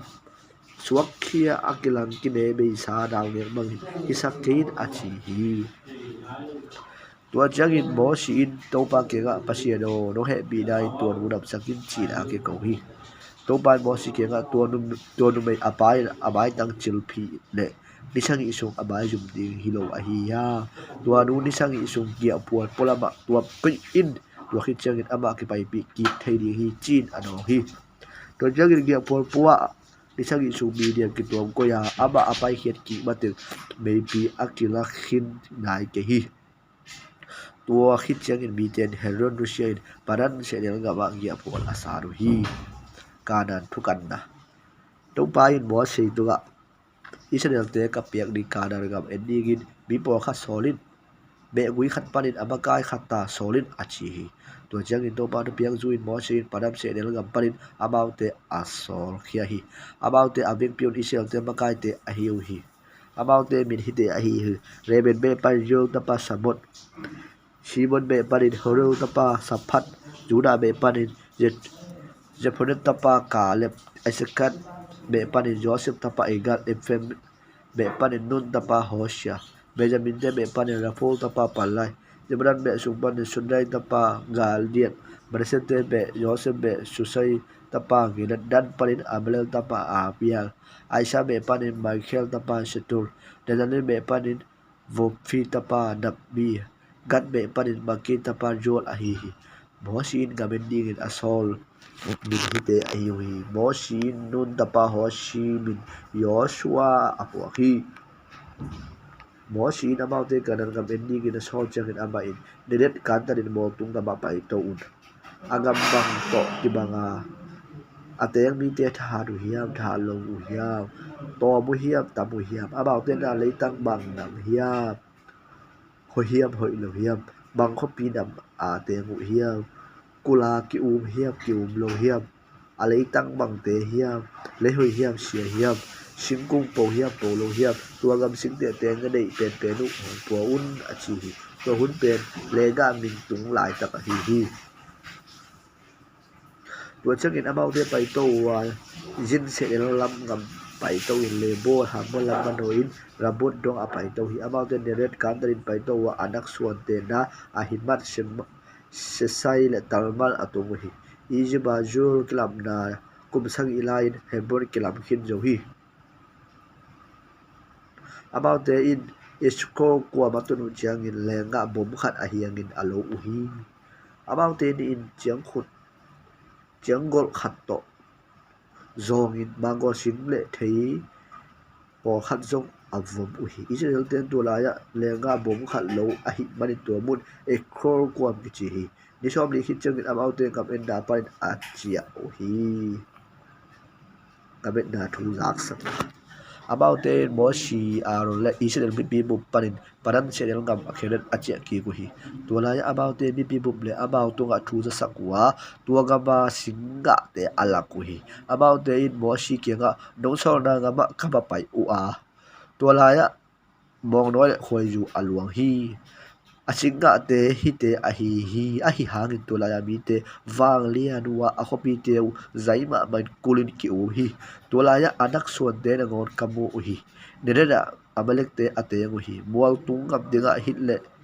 jibal te amun te ngwa tuipi gi te ga jordan ngu do kanan te ate ngu hi chi in himangin adasa ku hi to changin karet in mo si mai tanga bipi te dai sanga eite in zo tak tak ni hi manin pai doin tua gam baladi achi hi ai hawin aba to apai hop te about the ei sang ha zo a hi manin i do zo ke ni hi achi hi tua check about it agam et na thu isil mi te laka aselamin ajasa koi koi hi about it gam tat na u lei tangin atunga te awa tum hi tolaya kamu umi te lian thei ma ma uhi tolaya ne phem de ne phlem pana pai anak suan de kamu hi ko te kaw phe mangin kamu wa about te jong ko te tu mangin hong mu hi achi uhi bipi te in le do tua gia đình bipi te khem pe nak pin ki ko win akap hui israel mi te khem pe mo si le arun phun sanwa bipi bu pin about te kenga egypt a hi ke hi senal ngama event pin sikhin hi ho leng bahangin to pain dam sawa sidingin hi gama hong pai pi se hiam iji ida te ngal te mat ding hi ta hi ijiba kele ki kleng kwa di un hoi zolo di a hi yam a chiu hi tua jangin about ten ma kai khat te rin ijiba chi akik ni akchi u hi tua jangin mo si le arun tua lai aki khom pi hon pi te khem pe mai abok su hi agam et na parin don ta pa yo su le je phare ta pa kalamit apuan siru balkega israel bi te tu gamena ka pa pai koi koi na u leita hoi ba ba hi ei te tu to pa lu kim pyo le abai bo ro le khoi ju luan da tu ga ba hok pai pi ei te hok pe di hi to pa lang do ke phot phot di tu ga bi te ki da ke ut ba hiap chi le about the israel bang pak Israel bang pa da di hi about te kidala se bang kida ahi hari te te to ba om khobi about te kita pe ba keut achi ahi hari bp bu pin about te so in there aso bu hi to che ki khop da bon bu ga Israel te khe to pa bi thada akila hi to pa bo si ke ga hi bi te bang tan be hok sim bo di gu hiap about te la ka bo salim pian dang te om da pin about te bang tan ve ho lo lai di ahi hiap about the bupi kavat bang sak ni ga kasu se di ai ha dang about the saga lia jo atha jo bidap ko so sa di achi bo si to pa tu ga tu hi bo le tua thu Egypt mi te zani u hi about te lak parin dang ma wang to hi mi te na pai khen pi a hi tua hi ya about te in hi ga ba te mi te tu ga tua thu ang he ni to pa o hi mi te to dom khom lam zakhin wa to pa o about te to ki bai to in na bu khin hi about te tu ga dang ma me oba about te mai sunin me khwa ba zarin me khwa bi da pai hi hi mi te avekin si khanin na si sa le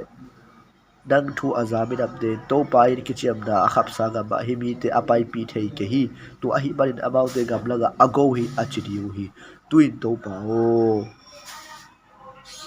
data sa dala sa ta na zang ki kin to pa he haga ain na kichingin le do na te mo na amai saki amain akhial te dan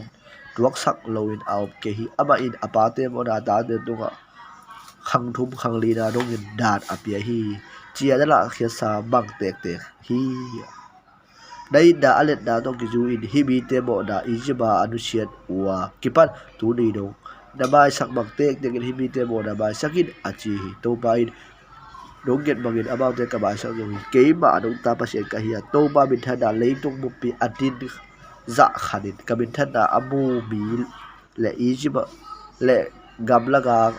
kabol lim lam dang te mu da pi ka thu hong bang lo wa so vei dong hong ze te vial te khat begin kichiam apa te tu ka khap sa gam abu pe ba ke hi ke hong so ke hong sim mo te khat bek tu gam abu pe ba ke hi ai hagin kada se pa ka le lung sim dang nei in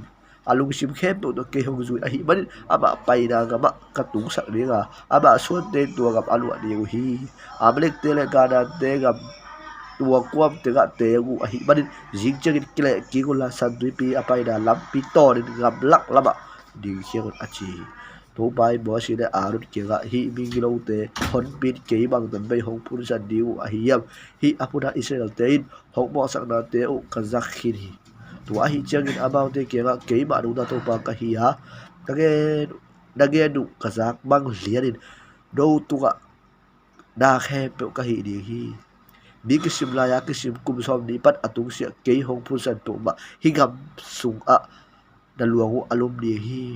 da khut lam ka khut lam do a da in lam da ni gun kong chiam sa lai tang je phoda ta ba kala be nu ta ba yo so no ka no te khat megin da tung ke ni gu hi gal ten ban ni ga da chiu da ta te no te ni sa lai tang a puak in duam ka sak ni hi a hi hangin no te ben da luangu hi gam laga alum ni hi do te mon hoi lo da thuak mon hoi lo da thuak in da ta te u kum som li sung da luang u hi gama alup dong tua tu chingin a om ni hi gam da en su ni sol li te ni khat ta in kum khat kum som li sung na mo na u hangin da thuak ni wa do te kong lang bol na bang to ki bang hiya chi te thei diu hi a chi hi ke ba to pa ka ge hin zo wa ke la ga dak ki thu bup a ki thu bup bi hon bi to hi te ka hi pel mo ni hi about te hi gam la ga be da thuak ni wa hi la ya si di hi a chi hi to ja gin bo si ga ben ni ga so cha ki a thu aselama ja saka bi pi hon pi ama apun san bi te a le tang thu asia azasak da u thuakin topa baya pul pin vada asi uhi gam eda kuante laga nun tapa yo sole ye fede tapa kalep aswak ta uhi mo si in israel te khem tu hi thu azak sak chiangin aba da dapri tagin athu uhi ajing chiang jing sang tukin abol tu gam asang lama aka to wa about te imo do hi topa hong kap sang ba pai to ni achi uhi ai hangin mo si bahagin topa thu pia bang lo na hi ya tuak suk pe ba ke niu te tak sok po ba ke niu te pai to ke un bahayam sin do ta to pa a om ke hi dagal te win hong zo di gu hi a hangin a balek te le kara te i to la ya hong bai tua di gu hi to pa panim lampia khin da hi barin ama do te to hong om khom lo di ga dam sa win da bu ri gu hi a chi tua hi da pin mo si a hi a to ba thu khun chính của ai dùng in omlo pin kia phổ parin bol tu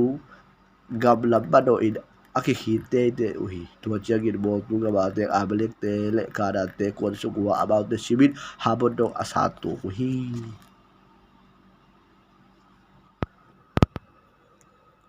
padang biak piak na te to ban mo si tung israel te ho pila amau te keng an te na ding un kong piak na ding ngama na lut u a to pa tung alung kim sang na me ya ha biak na him nam tui tu hon pan a hi a bo hon pan a hi jongin to pa tung an piak u a me ha biak na a hi a atom bilvel a kichiam na a hi ke uthua biak na te a hi ke an sang khum po ya biak na te na piak ule tua changa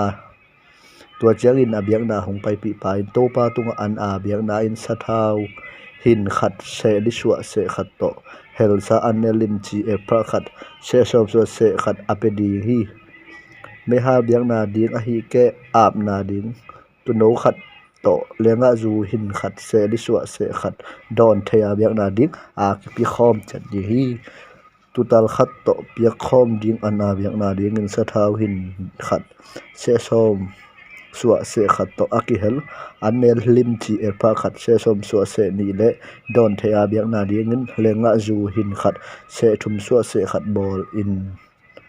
tua pen to pa lungkim sakna gim nam tu ding in pia un to pa tunga atom bil vela kichiam na a hi ke kilom tang na biak na ding in bong tang no khat me ha biak biak na a hi ke biak biak na ding an na bolu chiang in tua bong tau to ana biak na in sa thau hing lang hel sa anel lim chi er pha khat se som so se thum na pe na pai pi khom ding hi don thei biak na ding in lenga zu hil lang zong keng in tua in me a ke ha biak na to pa lung kim sak gem nam toi khat hi di hi bong tau no a hi ke tu tal tu no ke no te song hi ma bangin ki hi chat di hi no ball ding za hi bangin na ball chat ding hi tual suang mi pe ban to pa alung kim sak gim nam tu in me a ki hal biak na apiak chiang in hi na te hi bangin a hi per mo ding hi khang son son te jong pem ta a hi a no te laga hong teng pak khat a hi jong in to pa alung kim sak me a ha biak na apiak pe pe chiang in no te hi bang tek tekin a hi per mo ding hi no te le no laga teng pem ta te a ding in mi hon pi te in geina ki bang a nei ding hi in khang son son te dong in ton tung thu zek a hi to pa ma ya no te le pem ta te na ki bang ding hi no te laga ateng pem ta te tunga thu kham le geina kip te a ki bangin ki jang khom ding hi chi in ngenin a chi hi to ban mo si tunga Israel te ho pil la amau te tunga kong pai pi na leng lei tanga na lu du chiangin to lei tanga piang na te na nek u chiangin to pa tunga por khat biang na in na pia un na an pi un u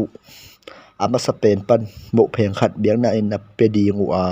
an chil na pan biang na in na pe ding u hi khang son son te dong in no te in na lei tang pan wa piang nga ma sa panin to pa tunga biang na in na pe ding u hi mo khang na la ha te hang in biak na te tuin to ban mo si tunga athu biak na te khem khat pe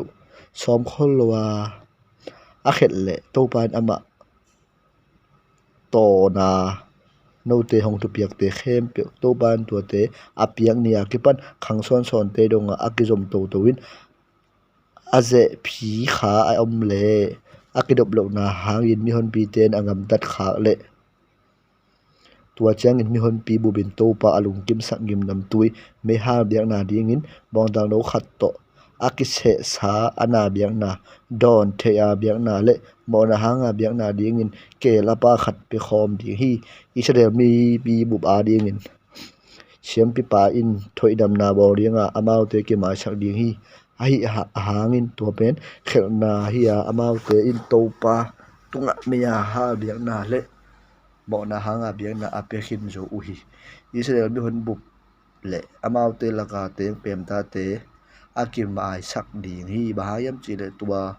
som khol lo a ki tat khel na te in mi pi khem pe huang hi a hi hangin mi khat bek thei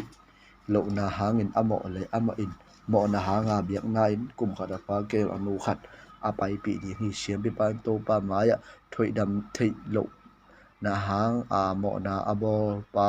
dingin thoidam na bo sak dinga ama dingin thoidam na abol khit chiangin ama ki ma sak ding hi theilo na hanga ki bol mo na khem pe Israel mi tol suak hi ha pem ta a hi jongin akibang thu kham khat ki jang ding hi a hi hangin topa min ngen da ya amo te ami pi te panin ki khen khi ding hi ba yam chi le ama in topa kamal sim mo na in ama thu piak te pal sat a hi manin tua mi a ki khen khia pel mo ding hi ama khel na ama in khudi hi chin a chi hi sabat tang lo te ki that din Israel te se ngama aum layun sabat ni asing tom khat ki mo hi ama sing tom lai takin ama pa mo shi aro le mi hon pi bup kenga puaka ama abang ki chi ding hiam ki theilo a hi manin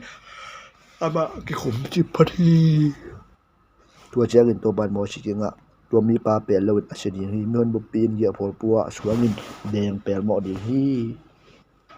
achi hi to chang to ban mo che to piak bangin mi pi ten ama ngi avol puwa pai hian pi wa adeng lum u hi pon mong te to ban mo che tunga Israel te ho pi na mau te kenga khangson son te dongin na pon mong ki wa among bok bolin atunga khaw dum ki hi chat di hi do te in to pon mong bok te na in ding wa tua chang in to pa hong to piak te khem be hokin tua te na zui ding wa na lung shimule namit u luan na ju in no te le no na ki juak lo na ding a hi tua chiangin kathu piak te khem yo man ding a hi lam na pho ding wa no te pasian tunga na ki ap ding hi keima to pa no te pasian Egypt pana hong pa hi pi pa ka hi keima no te pasian ka hi chin nge ni a chi hi korat dothan abiran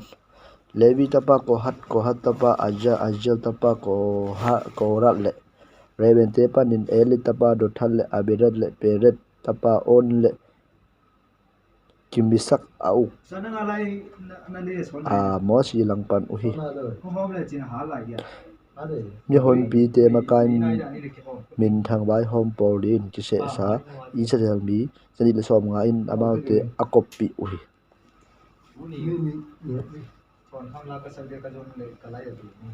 mo sile alo langpang dirin kon hi wa kiwang sak ute bihon bu pi avek pi siang tho hi amau te in to pa om pi hi tua hina pi in mangdinga to pa mi te sangin thu pi jawa ki koi na hi hiam a chi hi mo si in hi thu azak chiangin amai akon shu hi tua chiangin ko hal le ama nung yu te khem pe kenga jing sang chiangin to pa in ama a kwa hiya kwa kha si kwa siang tho hiam chi hong lak dinga tua mi pa akenga apai sak ding hi ama tel pa pen ama in akenga pai sak ding hi nang ba korat le nanung zui te khem pe na kisim ulla jing chiangin to pa maya me in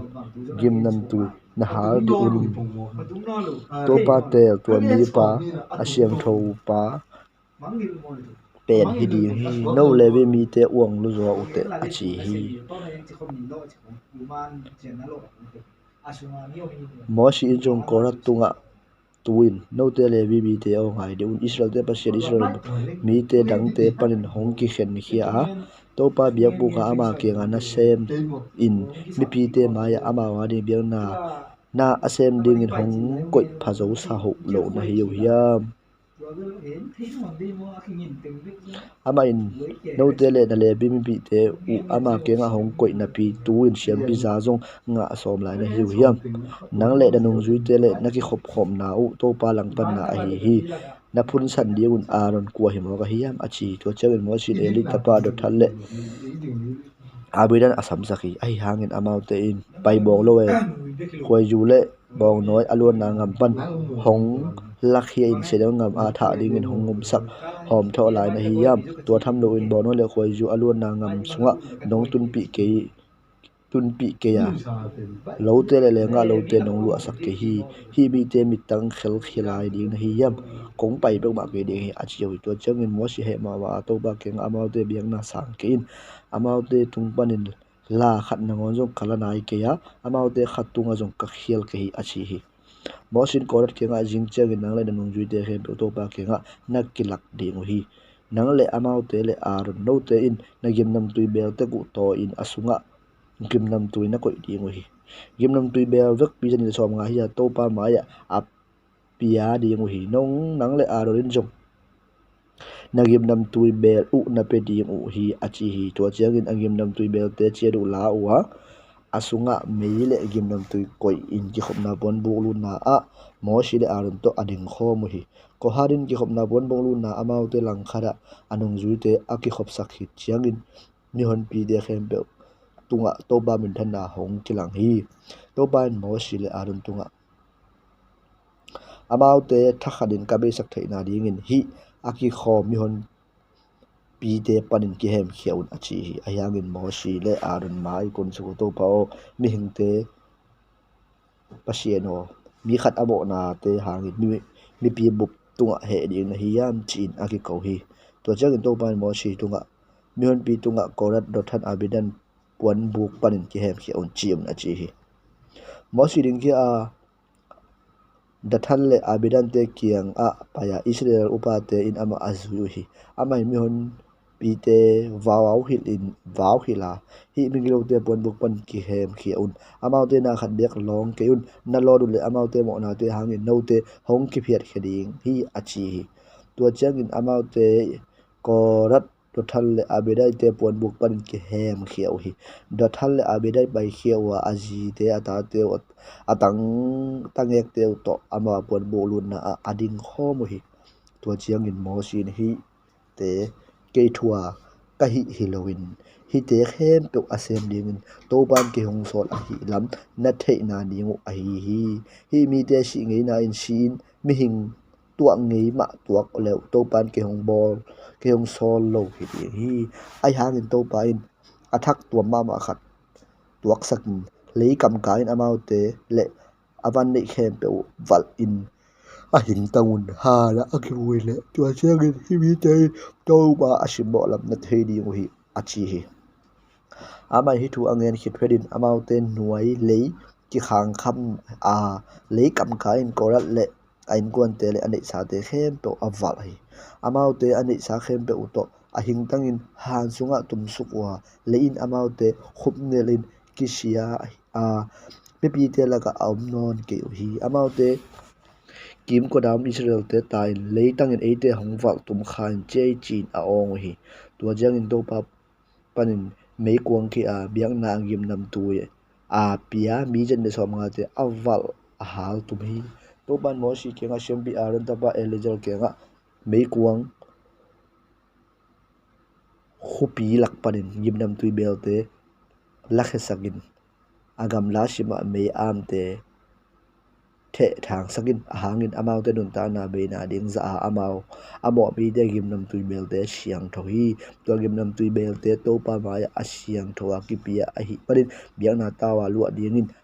a pe gin chegin Israel te ade gi to te lim suak sakin achi hi to jangin shambi eliza in akang tum sami te sungo gim nam tui bel te khoma biang na ta a sun ding chega to pa in mo si tung to na ama alam la na bangit a hi in aron suan te loga mi khat pe to ba ma gim nam tui hal ding in apai lok na ding apai le ko hal le anung ju te bang ding hi chi Israel te thei sak na a hi ajin cherin Israel mi bup ti mo si le aron apun sanoi amau te to pa mi te na that lu hi a chi hi ai hangin mo si le aron lang pa mi te ki kai khomin ki hop na pon bu lama apai lai takun thak hadin mein tua ma to ba bin than na akilang hi tua jeng ki hop na pon bu mai la ba mo si le aron pai u a to ba in mo si ke nga amau te thakharin ka be sak thaina dingin hi mi pi te parin ke hem khiawun achi tua cha mau te amai kun su hi tua jangin mo si in aron ke nga nangim nam pi be lai la ka sunga gim nam tui ko in amau te aning biang na tau panin mei to thoidam na bor ding in mi pi lama pai pin to ba thang pai na hong pu suak hin hi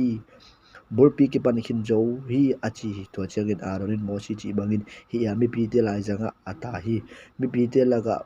pur pi ki pan khin jo hi ahi hangin ararin gimnam tui halin amaute adingin thoinam na abol hi ama asisa te le ahing te lai te kikal a ting a bulpi pulpi atop hi ai hangin ko hat hanga asi te bana pulpi mi tu som le tu li le da sang asi be la hi pulpi top ta ahi man ki khopna pon bok lun na mo si ke arun achia ki hi arun chiang khosel to ban mo si ke ma israel te ho pin la apu pa te zu in makai kharin chiang khut khat chiang khut som le ni la sakin a chiang khut tunga anei pa min gel in pu pa be lu tang khadat chiang khut khat hi pel mo ding a hi manin levi chiang khut tunga arun min gel in ki khopna pon bok sung nang to ki to ana mun te cheban na ma ya to te ko in katel mi pa chiang khut na sel dinga keima mai hi mi hi pan in israel te hong phun than na ka be chak de hi achi hi to chiang in mosin israel te ho pia amau te makai te in chiang khu som ni apu pa be te makai khat parin khat chiat apiawe arun adi gin jong arun a jong to te laka aom hi to ba in to chiang khu te te chipan na biak buga to pa ma ya akko hi to chiang in te chipan na pon buk sunga mosi lura amai levi in kon ai tang ding in arun chiang khu bek sel lowin pala pagin almon aga amu hi tua changin mosin to pa omna israel te kenga chang khu te khem be ala khe hi amau ten to te enua amau chang khut chet ala ki te u hi to changin mosi tunga ale do media tunga lim a hidden ding in te chipan na ma ya arun chang khut ko ki hin amau te asi lo na dingun hi in amau te hongpun san na abe sak ding hi achi hi mosi in to pa to piak bang te te git a hi israel mi ten mosi kenga sini nu ngai mangdao ngai to pa biak buk kenga apai te nangon sidi hi kavek pu sikhin di hi sin ding ka hi yam achi ui shambi te levi te tawon to ba in arun tunga nangle na tapa te le na pa te in kon te in mun siang tho ha nga mo sak na tawon nala di yung hi shambi na pana mo sak na ding le na tapa te tawon hi nangle na tapa te in te chipan na pon buk maya biang na sepu chiang in no hong pol ding le hong hu ding in na pu pa be panin na lebi mi pi te ton pin amau te no te tawon hong lak pi ding wa pon bu ga na sep khen to asem ding hi a hangin amau te mun siang tho a hi ke biang na tawana jat te kenga apai pe ma ke ding hi apai ule amau te to na si khom ding hi amau te in no te hong pol ki khom na pon bu a na sep na ding in van in pon bu na sep khem to ta wala ding wa a hi hangin no te om na kwa ma hong pai thei ke ding hi israel te tunga thang bai na atun ki no lo na ding in no te mun siang do le biang na tau chin ta won na la ding hi keima ma israel te lak panin na le bi mi pi te nang tunga le song ding in katel khina ki khom na pon bu ga na sem ding in to pa tunga ka ap khini a hi hangin biang na tau le pon jak sunga shambi te tok sai na khem to nang le na tapa te back in na sem thei ding hi keima shampi na sep le song in no te kong pi hi mun siam tho kianga apai midang khat pe that per mo ding hi achi hi shampi te le levi te biak piang na to khi chiang in to pa in aron tunga ke tunga hong pi pia biak na te au ding in ke mai dang kong ko hi israel te in ke hong piak u a hi asiang tho biak na khem pe atan ding ule na kai den ding in nang le na tapa te kong pia hi biang na ki pia meya ki hal lo asiang tho pen nang ma tan ding a hi amau te le song a ke hong piak u asiang tho pen biang na te khem pe wana biang na hi ke mo na hanga biang na hi ke khel na hanga biang na te to te pol to ma nang le na tapa te a hi asiang tho pen na khat bang ne un pasal to mai ane di hi asiang thowin nangai sun pel mo di hi te zong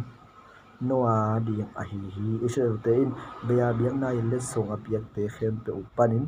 atuang koi te pe ma noa a hi keima in nang le na tanu na tapau tunga na kai den ding un kong pia hi na in sunga asianga ki se pe ma ani thei ding hi keima in olive tha hoi pen te khem pe le ju thak a hoi pen te khem pe le ama kho sa nga ma sa pana to pa apia ku ante no kong pia hi to pa tunga apo ku le tang pana nga ma sa te khem pe na di a hi na in sunga asianga ki se pe ma na ne thei ding hi to pa tunga aki a bi se sunga na khem pe no wa a hi naw bu pana piang mi hing ganin ka chi to pa tunga akia pe ma nanga a hi hangin tapa upa pen le asiang lo nganin te aswak masa apa pe ma natan pe mo diong hi to te asu zo kha khat a phak chiang mun siang tok se tel to ki luin gera som ni angit tat na ding aki se za gun sekel ngai natan pe mo ding hi a hi hangin aswak masa bo tal tu a hi ke kel te natan ke ding hi tuate asiang tho a hi tuate si san diang na tau tunga theula meya hal biang na topa alung kim sat gim nam tui ding in athau hal beya biang na aik le atak lam phei noa a hi bang tek tekin asa jong noa a hi di hi Israel te in topa tunga asiang tho biang na apiak u abiak te upana ak tuam koi pe ma nang le natanu le natapa te kai den ding in kong pia hi tua in nang le na suan te to pa ma chi to ton tung thu khun a hi a chi to pa no shi arun kenga amau te nga ma lu na nei ke di ngo amau te la ka tan jong na nei ke di ngo hi nang ma tan ke ma ka hi ha Israel te la ka nang ma gau go lu ka hi ke ma Israel te ke ma in levi te tunga ki khop na pon bu ka ana sepu thuk nine Israel te so ma khat them pe alu adingun kapia hi tua ki panin Israel te ki khop na pon buk kenga apai pe ma ke ya pai pe ma ke di ngo hi tua hi ke le amau ten ama mo na thaman thua ke asidi ngo hi ki khop na pon buk a na sem ding le bi te hi wa tua to ki sai mo sak na pe ma ta wo aladi ngo hi he in khang son son te dong in to nong thu zek khat a hi amau te Israel te la ka ngou lua anga ke di ngo hi tua ta nge Israel te to pa tunga beng na apia gu so ma khat levi te go lua ding in kapia hi tua ben bang ha hiam chi le ke man amau te to ki sain amau te in Israel te la ka ngou lua anei ke di ngo hi achi hi to ba in mo si tunga levi te ho pi illa amau te ke nga Israel te tung panin na go lu adingun kong piak so ma khat na sanu chiangin tua so ma khat se som suwa se khat to ba bian na in petek te kun na biang na u anchil na pana antang a hi ke lenga tuisuk na pana singa tui bangin hong ki simsak ding hi no te in jong hi chi bangin Israel te tung pana na sanu so ma khat khe pe to pa tunga bian na na pe ding hi ei so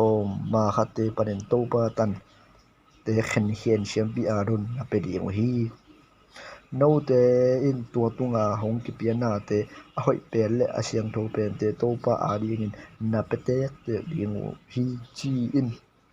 levi te tunga a hoi pen te na pia ku chiang in nan chil na phol le na le nga sung na munwa piang te hong ki sim sak ding hi nang le nen kon pi te in aum la ting mun khada nan thei ding hi a hi hangin tua pen ki hop na pon buk a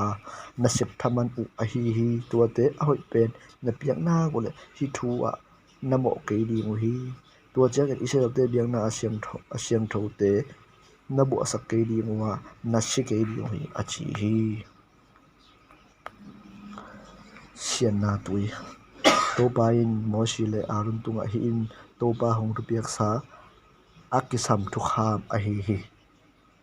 Israel te kenga poina a hi ke sitban na anei lo na akisem sak nai lo bong la asan khat hong pai pi na ding in ngenin tua ben sem bi eliza tunga pia in tua ben ya phua puwa ki pai pi dinga ama omna muna ki ngo de hi to jeng sem bi eliza in a khut me in asan po khat la dinga ki khopna pon bu mai lam pang sangi veya the di hi ama mu sung ba a bong la avun asa asisal le a ek ki hal di hi sem bi pa in tam tak sing po khat puk na le son sal la dinga aki hal bong la tunga alon di hi tua khit changin sem bi pa in apuan sit te sop dinga tu in apum sil ki pum sil din hi tua changin ama in ya pho sunga lu thei ding a hangin ni tak mateng asyang lo a hi di hi tua aki hal mi pa in jong apuan sil te sop in tui sunga ki pum sil dinga ama jong ni tak mateng asyang lo hi di hi asyang mi kharin bong la vu te khomin ya phol puwa siang tho ki se na mun khada akoi ding hi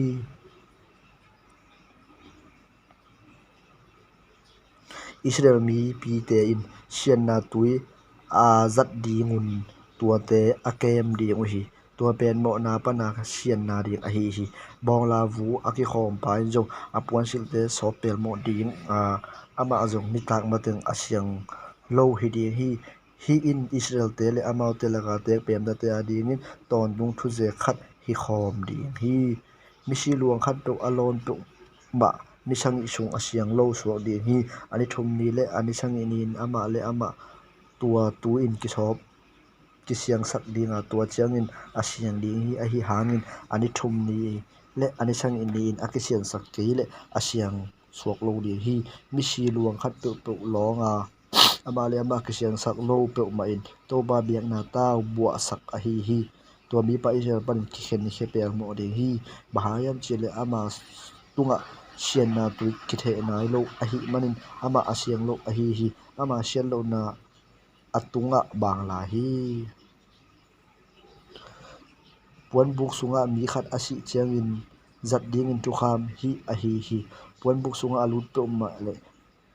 puan buk sunga om pe ma ni sangi sung asyang lo hi dinga asin kisin chip lo na koi na pe asyang lo hi ding hi gam sunga ngam sa to aki that mi a hiya shi ngi na asi a hiya misigu a hi ke ha na kilong pe ma in ni sangi sung asyang lo hi ding hi asyang lo mi a ding in sian tho na ding ki hal diang na vu por khat bel sunga ko in atunga tui siang tho sung in tua jang in asyanga ki se mi pa in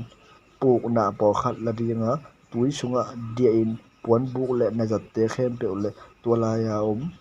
mi teng a the di hi ama in misigu a hi ke ha na hi ke aki that sa mi khat pe a hi ke si nge na a si mi khat pe along kha te pel lowin a the di hi ani thum ni le an ni sang in ni in asyang mi pa in asyang lo mi pa the di nga ani sang in ama siang sak di hi asyang sak mi pa in apuan sip de somin tu in ki pum sil di nga tua ni tak chen ama asyang hi di hi a hi hangin asyang lo mi pa ama le ama kisian suwa ke le ama in to pa mun siang to bua sak ai manin mi pi te panin aki hem hia pel mo di hi sian na tui ama tunga ki the nai lo wa ama asyang nai lo a hi in ama te a in ton ding tu je khat hi di hi sian na tui aki the mi pa in pel lowin apuan sil te sop dinga sian na tui along kha mi khat pe ni ta ma ten asyang lo hi di hi asyang lo mi pa lon kha na khat pe asyang lo so dinga tua na along kha khat pe ni ta dong asyang lo aso di hi achi hi song bi ban tui akhama sa Israel den mi hon bupi jin shedel ngam tungwa khedera a omohi tulaya medium sia avoi uhi tulaya mi pi te ading tui omlowa moshi adol lang pangin amount ki kho mohi amount moshi tok tongwa isangam te to ba maya si ilayon eite jok asi hi jole hang leng bahangin ko te le kanganing te u hilaya asidingin to pa mi te hingam sunga hong pai pi na hiu yam bang dingin Egypt ba parin hi ala hoi mun hong tun pi na hi yam himmuna an thei lengui le mango sing om lo hi tua bana tui don ding nangun om lo pi achi yo hi mi bi te lak parin ki khop na pon bok lu na mo sile arun pai wa amai kun su u changin to ba bin than na amau tunga kilang hi to ba in mo shi tunga to chang khut lai la nang le na sangam pa arun in mi bi te ki khom sakun amau te mai tang a suang pi ho pi in tui hong phu khri hi mi bi te a ding in suang bi parin tui na phu khasak dinga amau te le amau te gan hing te in adon ding hi achi hi to jang in ama thu piak bang tek takin mo sin do pam na parin chang khut ala hi ama le aron in suang bi mai tenga mi hon pi te ki khom sakwa to mo sin amau te kenga no ale do te nga un hi suang bi parin no wa de tu yong tui hong pe tak tak bong lo ding ka hi u hiap achi to chang in mo sin a khut lam tawa a chiang khonin suang pi ni ve asa thi tui ki kho khia mi pi ten ama ngan te adon hi a hangin to ban mo si le arun tunga isel mi te mo na nong mon ding za un hong buang lo in asiang lo in hong pa toy asiang tho in hong pa toy lo na hi manin amau te ka piang na gama hi mi te na tun pi ke ding hi achi hi mi hi te in medade a tui phola isel ten to pa tong wa amau te la ka ama asiang lo a akila na athu piang a hi isel paina edomin ya moshi in credit panin edom kupi pa ke nga tam tai sola nasangam pa israelin ko tunga hong tung sa hat sat na khem pe athu na thei kapu te iji ba pai su kuwa tulaya kum tam pi ka te ngo hi iji mi ten ko te ka pa te hong bo shewa a hian in to pa tunga ka ki ko chiangin ko te ki ko na ama in hong za a van so ta khat hong pai sakin iji panin hong pai het pi hi twin ko te nangam mi kianga khopi khat khede ka omu hi no happy na in ko te nangam sung kan tan in hong pai sak in lo lai khat to a hi ya le ngui lo khat to tonin ka pai ke ri hi tui khu khat to wa tui jong ka don ke ri hi ku bi ba lam len pi bek suin ka pai di muwa nangam mi ka tun mateng sat tak lama hi ve lap a hi jong ka pial ke ri mi achi sakhi a hangin edomin hilai nong kan tan thei ke di hi nong pai te te yo le hong kwan khe nam sawen kong do di hi chi in ado hi israel te in lamlen pi jui begin ka pai di wa ko te le ka gan han te tui na tu yo adol le aman kong pe di hi bang madang hi lovin khe to kan tanin apai nuam bek ka hi chin athoki hi amau te na kan tan thei ke di hi chin dong ki le le hi to jang in amau te langa atahan nga ka on tampi to edom akon khia hi edomin amau ngam kan tan ding ni ala hi manin amau te panin israel te ki hei hi aron china khedis panin israel mi hon bu pining ke wa holvun harvu matung hi edom ngam ngi ge holvu ma to pan mo shi de aron tunga ami pi te to aron kingom ta ding hi israel te ka piang ama ama alut ke ding hi ba yam chile media bia tui phuala no te gerin ka tu pia na le do hi aron le atapa edija samin amau te hu vu ma pai pi in aron ponte suwa sak illa atapa alija sil sakhin hangin aron ami pi de ge kingom ta ding hi tulaya ama asidi hi achi hi to bar piak bangin mo sin hi a amau te mi pi te mo in hul vum tong aka to hi mo si in aron ponte suwa sak a atapa elija asit sa to changin to lai mo lon agut asi hi mo tum panin mo se elija kum su ku am yon bu pi aron si ate u changin aba ha isek non bu pi di sob thum sung athu mo hi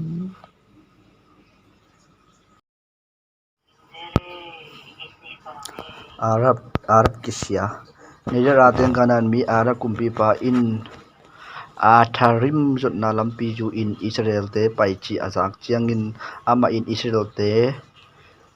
nadowa amaute por khat aman hi tua changin Israel ten to pa tunga hi kichiam la abol hi nangma in ko de tunga hi mi te nong piak ding le amaute khopi de ka su sedik dek ding hi achi hi to ba in Israel te thum na nga ya amaute tunga karante apia hi amaute in a khopi te u le amaute asu sedik dek hi tua hi manin tua mun har mat kichi hi sum gogul ho vum panin jin khia wa edom kim vel di kan san tui pi jot na lam pi azui uhi ai hangin lam ka la mi pi te lung tom uhi amau ten pasien ngen se in mo si ngen se wa ba hangin se ngam a siding in Egypt panin hong pai khet pi na hi alum la om ke tui la om ke angen ta lo hi alla ki lelung achi uhi tua chiang in to pa in amau te laga gol go pha a khai tua te in mi te tu wa Israel mi te tampi a si hi mo si kenga mi te pai wa nang kongen sen na ule to pa kangen sen na kamo zo hi to pa in ko te panin gol te a lak khet mang na ding in thu nge nin a chiu hi tua chiang in mo si in mi pi te a ding in thu ange hi to pa in mo si tunga gu khat bolin la khom tunga kha khom tung khada kha in gol tuk sami te in en thei ding wa anung ta ding hi achi tua chang in mo si in sum gong gu khat bola khom tung khada a kha hi tua chang in mi khat pe gol in atuk a sum go gul a et na le anung ta hi moba zen na Israel te aki hin khiat wa obot a gi apol asaru hi tua chang in obot panin ding khia wa ni su na lampang mop mai gat agam sunga a om abrat a gi apol asaru hi tolai panin ding khele le wa jaret kwam sunga gi apol asaru hi tolai panin ding khia wa amon te ngam mi dong akki khung senel ngama om anun gun sak suk suka gi apol asaru hi anun pen moble mop te le amon ne ki kala mop ngam ni a hi hi tua ben bang hang hiam chi le to pa nga lai buin sulpha a wa het le anon pom le wen dong atung suk mop ngam gi dunga aki khung guam chente na chi to lai panin to pan mo si to nga mi te avegun ki khom saun about te tui kapedi hi achina mun bia tui kul dong apai lai hi to changin Israelin tui khu go phul towin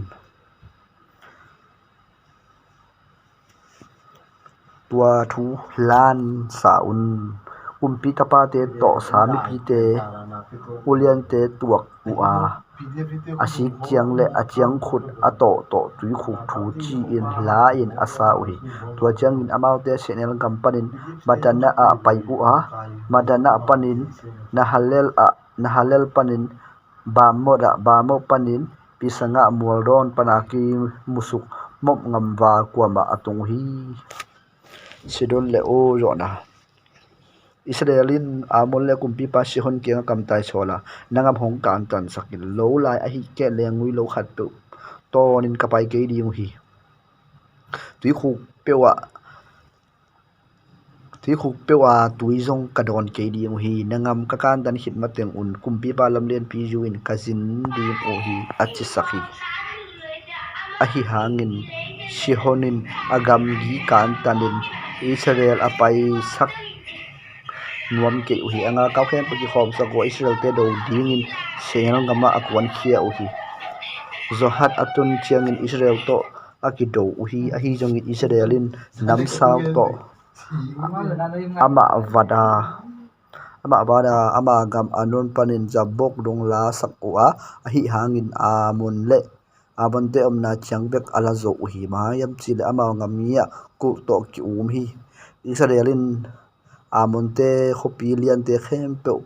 hesbol le akim ko da khoneu te to lakho min ateng hi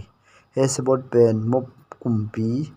masa zopa dowa ama tung pana leitang anon chiang dong alak sak amonte kumpi pasihon khopi a hi tu hangin la sunga hesbon a hong pai ulla lam king ni sihon khopi kip sak ni hesbon pan mei pot khia sihon khopi panin mei kuang khat tua in moba khopi ole anu leitanga teng mi te a hal tu hi mobo gimna thuak si chia khesmot mi te o no la kiseta ute ama in atapa te ngal tai le atanu te ngal marin amun te kumpi pa se hon tunga pekheta hi a hi hangin ko amau te kadlon thal uhi he sebon kiseta lamdung tungton sedon sebon dong medeba chiangdong aban sa naphot dong amau te kasut chip uhi chi in nakiphuak hi tua chi in amon te ngama Israel te ateng hi mo si in za thukan simte asol khichang akima teng te la wa tula ya teng amon te aswan khia uhi tua chiang in amau te ki he in basan lampi juin paiwa basan kumpi pa oji le anga kabu pi amau te ado ding in edraya akwan khia uhi to ban mo si tunga ama le anga kabu pi le agam nang husunga hongpe kongpe khin hi ki da ke in esebon au pa amon te kumpi pa se hon tunga na hi bangin ama tunga hin achi hi tua chiang in amau te anung ta om no lo ding in ama in atapa to anga kabu pi athat khom hi tua chiang in ama gama atang hi balakin balam sam sak tua chiang in Israel te jin khia wa Jericho ga Jordan dunga mop jang le ya kia pual asaru hi tuin jopo tapa balakin amon te tung Israel te ngam tat na sa khem pe muwa mi tamma ma hi manin mop te hling long uhi hi tak bi hi Israel te hangin mop te alaw pha ba ma uhi mop te in median upa te kianga bong tal khat in lo sunga lo pa te ali amang bangin hi mi hon koi vak te in ikima na khem to aliak mang ding hi achiu hi to chang in to huna mop kumpi pa zo po tapa balakin gun kianga ma le tang petra obo tapa balam kianga kamtai solin asam sakhi balakin Egypt panin mi hon pi khat hong pai khia hi amau te le tang tung teng tua muwa ke zoma te hi hong pai la hi mi te hong ham sia sakin mahayam chile amau te hal luma ma u kasa hi tua hi le amau te zo in gam sung parin ka hor khet hei di hi chi in ka mo hi a hangin nang thupa na piak te thupa nga uwa na ham se te sia u hi chi ka thei a chi hi mop te million upa te aisan thaman ding to akwan khia u hi balan ke ka tunu changin amau te in balak nget sating angen hi balanin amau te kenga hi la ya zan ta mun la to pa hong piak don na no te kong puak ki di hi achi hi to changin mop te olian te atam hi balam kenga pasian paya naum pi hi mi te kwa hiam china dong hi balamin pasian kenga mop kumbi pa jubul tapa balakin hi thu hong kha hi Egypt panin hong pai hia mi hon pi khadit leimai tang teng tua mu hi hong pai la amau te hong ham se sagin tua chiang in amau te doin kano mang thei khadi hi hong chi hi achi hi a hi hangin pasian in balang kyang amau te zui ke in amau te thupa ki pi sa a hi manin tua mi te na ham set pe ma ke di hi achi hi a ying chiang yin sangin balam thawa balak ulian te kianga to pai no te kong zui ding hong phal lo a hi manin nangamu a chia ki gun a chi hi to chiang in mop te olian te balak kianga chia ki wa balamin ko te hong zui no lo hi a chiu hi to chiang in balakin amasa teng sang atam zo tham le aza tak bang zo tham ulian dang te asol hi amau te balak keng tungwa hi in yoba ta ba balak ge na hi ke kianga nong pai dim bang bak ki kol sak ke in bahayam chile pa tang man hoi ma kong pe dinga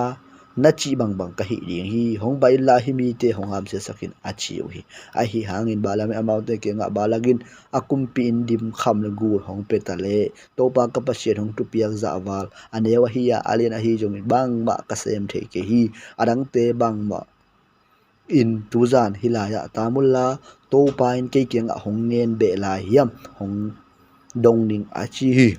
tua zanin balan kenga pasian paya himi te nang hong sama hong paya hi nung sangin amau te zuin la hi hangin kongen sa bang bekin hi in achi hi balam la jing sangin balam thowa ala tu pha voin mopulian te azu hi a hi hangin ama apai chengin pasian he mama to pa ban so ta kharin lampi apang hi balam la balam amala tunga tuanga anasem ni te aton pi hi tuala in akhuda nam sau do khia sa atoi lampia ting topa ban so tak amu chiangin lampi pan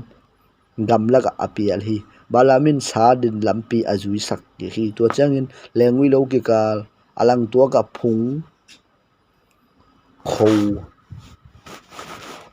tuak lam neu khara topa ban so ta na ding hi line topa ban so tak amu changin phung khou phu ten tana balam khe phung khou to akinen chifi to changin ala asa le le to khi changin topa ban so ta namma pa ya tak lam le veilam ki hei na ding awm lo na mun ko chi khada ana ding hi line topa ban so ta amu cha balam noi abok hi ama hei na chiang khudin asari to che to pai la kam hon saga balang ke nga ke thum vei nong san na ding in bang hong ji ka hi ya achi hi balamin la ke nga ke nong hai ball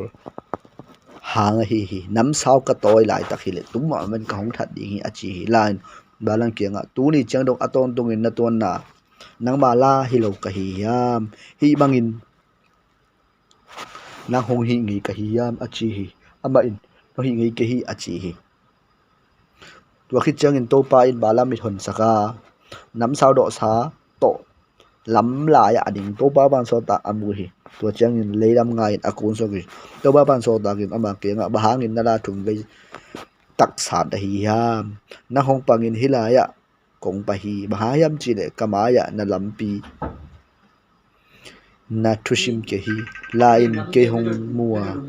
thum vei tak ke hong pe hi ama in hong pen lo hi le tuma ma in nang kong that khin tak tak dinga a hi hangin ama ka hoi ding hi achi hi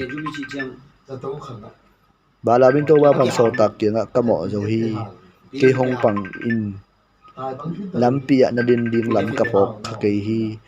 nang lung kim lo na hi le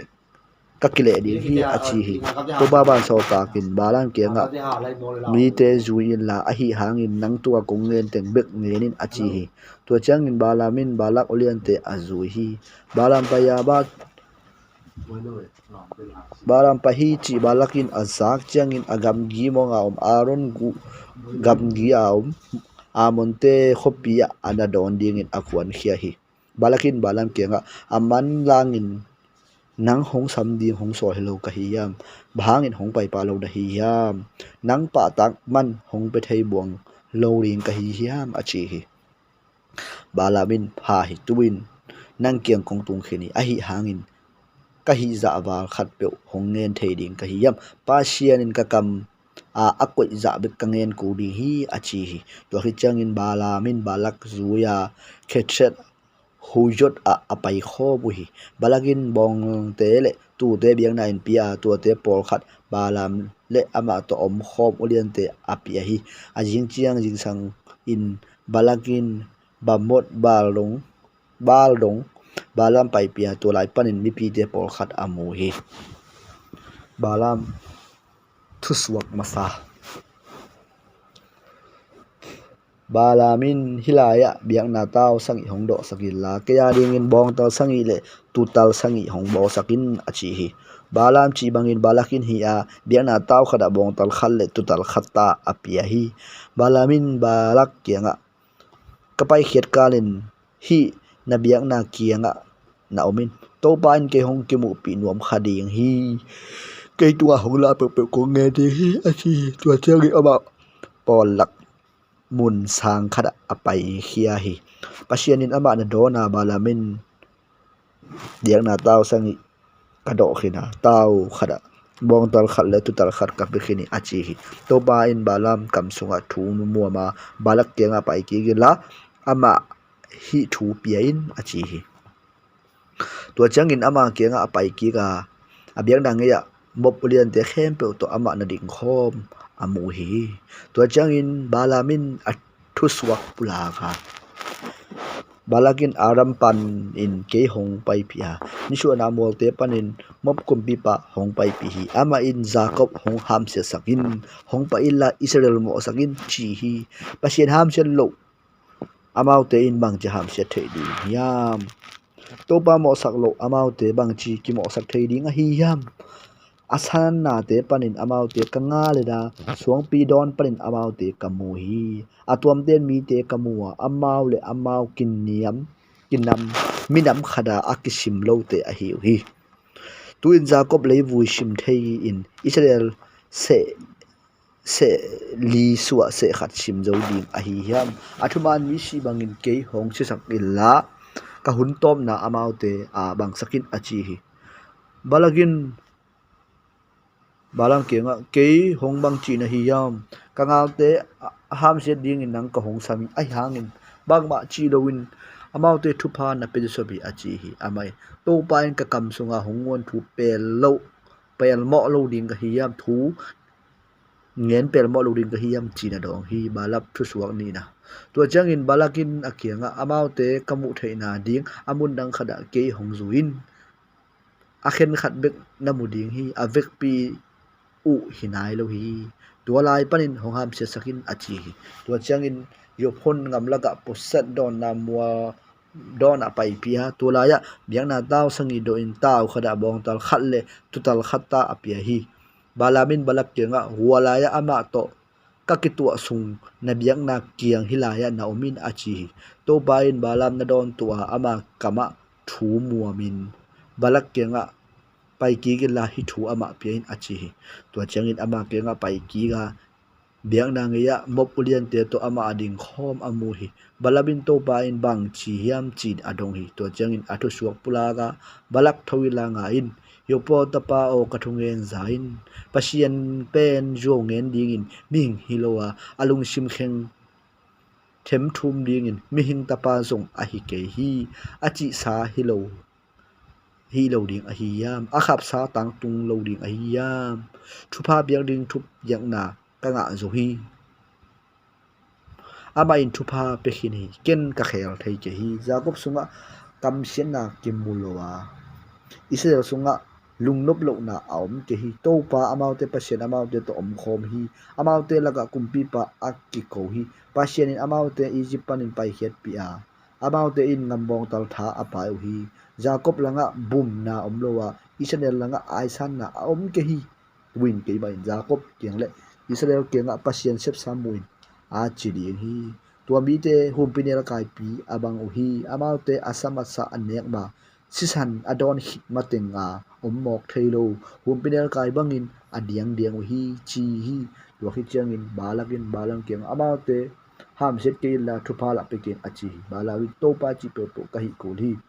hong chi lo ka hi yam che do hi balam tu sok thum na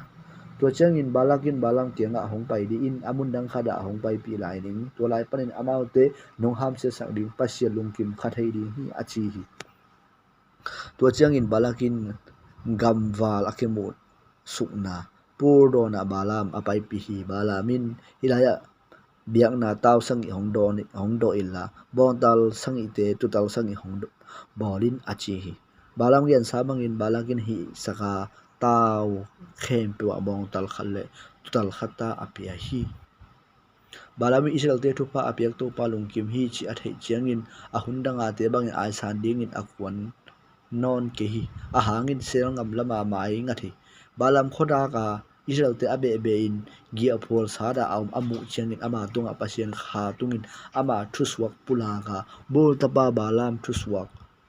siang taka amit to amupa thuswak pasien kamal azapa khat thuswak thahat pa pan amang mupa lum dit dian na pi amit hak pa pan Jacobo na puan bukte Israel no ten namun de kilom na e mual kuam bangin kiphala gun geya huan te bangin topa suansa mual heu pak banga tui ngeya tam tang kung to ki bang hi amaute bel khai panin tui luang dinga amau khai chi ten tui kichingin anga ding hi amaute kumpi pa aga sang lian zo ding hi amaute kumpi gam a toy sang ding hi pasien in Egypt panin pai het pia gambong talbangin a haru hi amaute in amau gaminam te netum ding wa agu te suzan ding hi athal tang to amaute kablet ding hi amaute hum pinel kai bangin tham wakin bok u a hum pinel kai pi bang uhi amau te ko in phong am ding a hi yam no thupa hong pe te in thupa nga hella no hong ham se te ki ham se hen achi hi to khi chang balam tunga balak a he lo ma ma hi amain a khut le a khut tu min akianga angal te ka gal te ham se ding nang ka hong sam saki a hyangin thum bai tak thupa na pe tuin chia mengin akilom zap pa tang man kong pe ding hi kong chi a hi hangin to pa na pa tang man hong khak tan hi achi hi balamin balak kenga ka kenga nong sol kam tai tunga balakin akumpi indim gule kham hong pi hangin asia hi a phai jongin to pa hong ru pi za ba ke thuin bang ma ka hi thei ke hi to pa ngen be kangen kuli chi hi lo ka hi yam tuin kami te kenga ka chia ding hi a hi hangin hong pai din mai lam huna hi mi te in na mi te bang chi ding hiam kong hil khol ding hi chi na dong hi balam thu suwak li na tua changin ama thu suwak pula ka bol tapa balam thu suwak siak daga amit to amupa thu suwak pasien kamal azapa khat thu suwak sang pen pa pana atheina thahat pa pana mangmu pa lum didian na pi ahak pa pan ama kamua a hi hangin tu hun hi pa ke hi ama ka in hi a hi hangin nai pak nai lo hi jacob pana aksi khat hong suak kheding hi israel panin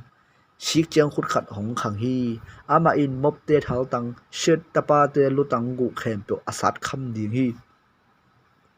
edom ki zo ding hi ama ga shur ki zo ding hi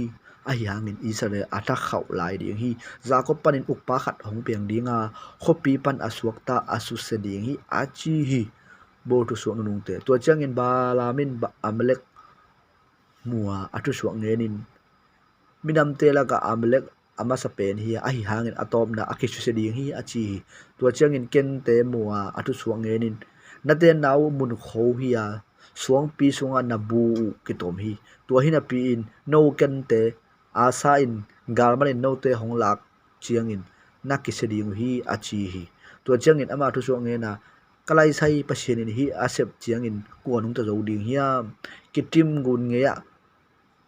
tempo pi te hong pa in amau te in asul e berthal so ding wa a hi hangin amau te jong ki se ding hi achi hi to hi changin balam ding hi aina cha balak ama ina achi hi mobit israel so Shetima Israel te omlai takin pasal te amau pasien te bia ding asam mop numei te to numei le pasal pakta ding ki panu hi mi te nei amau pasien mai aku nu hi tua bangin Israel te bola bal biang na apai abiak pi tua changin amau te tunga topa he na akuang hi topa in mosi ke nga hi bi te makai te khem pe pai pi la Israel tunga topa he luan na akipe thaina ding amau te thadil la topa maya sun tang pin amau te phola kin achi to changin mosi in Israel thukhen te tunga no te in pola bala biak pi na mi te khat chet na that dewi achi ki khom na bon bulun na amau te aka ka lai takin Israel te pasal khadin mosi le Israel mi hon pi te muin median te nu mai khat ain kon pi te kenga achi api hi siam pi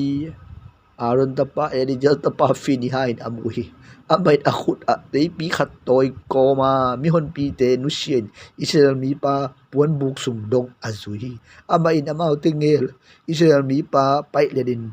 tua nu mai pum pi jong a dot let swaki tua chang Israel te thuak pulpi aveng hi a hi hang to pulpi a si mi tu som ni de tu li apa hi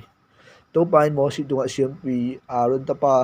elijal tapa fin han Israel tunga ka he na adam sak lohi a hangin pa mai ka sak bang pa mai ka sak na hangin amau de ka be sak lo na ding amau te la ke pa toy na ke am za in a hi tu hi manin ama ke ngenin ama do kilem na thukhun ka bo khini ama ale ama son den siam pi hi na akip thukhun nei ding hi bahayam sin amain apasien pa toy na in pa mai sai Israel te ading in thoi dam na abol hi achi hi Midian numei to akithat khom Israel mi pa min Shimon in ko na makai pa salol tapa jimji ahi Midian te akithat nu min pe Midian te in ko pa na be ukpi yul to tanu kobi ahi to pa in moshi tunga Midian te ngalbolilla amau te thalin bahayam chile pur thule pul pi atun na hang kithat mi den te makai patanu amau te sangam nu hangin nang hong khemin hongal nei uhi achi hi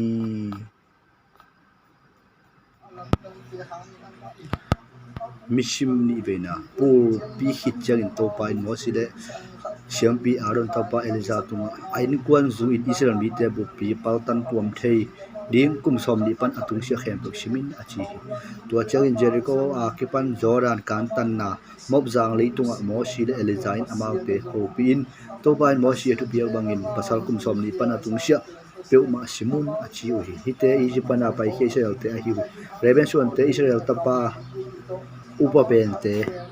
hanu panin hanu te bong palu panin polo te bong hejon panin hejon te bong kalmi panin kalmi te bong hi uhi hi te reben bong hi wa ku som le tu thum le sangi le som thum pha uhi palu tapa elut hiya elut tapa nemet dathan le abiran ahi uhi hi dathan ma le abiran pe mi pi te ulen te in mo si le aron lang doin koral le mi pi te in to pa ale do laun amau te laga akihel uhi me in mi jani de som nga a hau tum la in leikam ka amau te korat to awa tum khom la in anung zui te asi uhi amau te vaw hil na lim aswa uhi ahi jong in korat gui te asihin ke uhi ama bong ju in simon suan te nemet pan hemial te bo hemial pan zamin te bo zamin pan zakin te bo zakin pan zeret te bo sor pan sor te bo ahi hi hi te simon bong te hi wa pasau tu som ni de tu ni le zani a phau hi ama bong zu in gat suan te zephon pan yopon te bo hagi pan hagi te bo suni pan suni te bo oni pan oni te bo erer pan ereri te bo ozori pan ozori te bo azari pan azari te bo hiu hi te gat bong te hiu a hi mi tu som li le zanga phau hi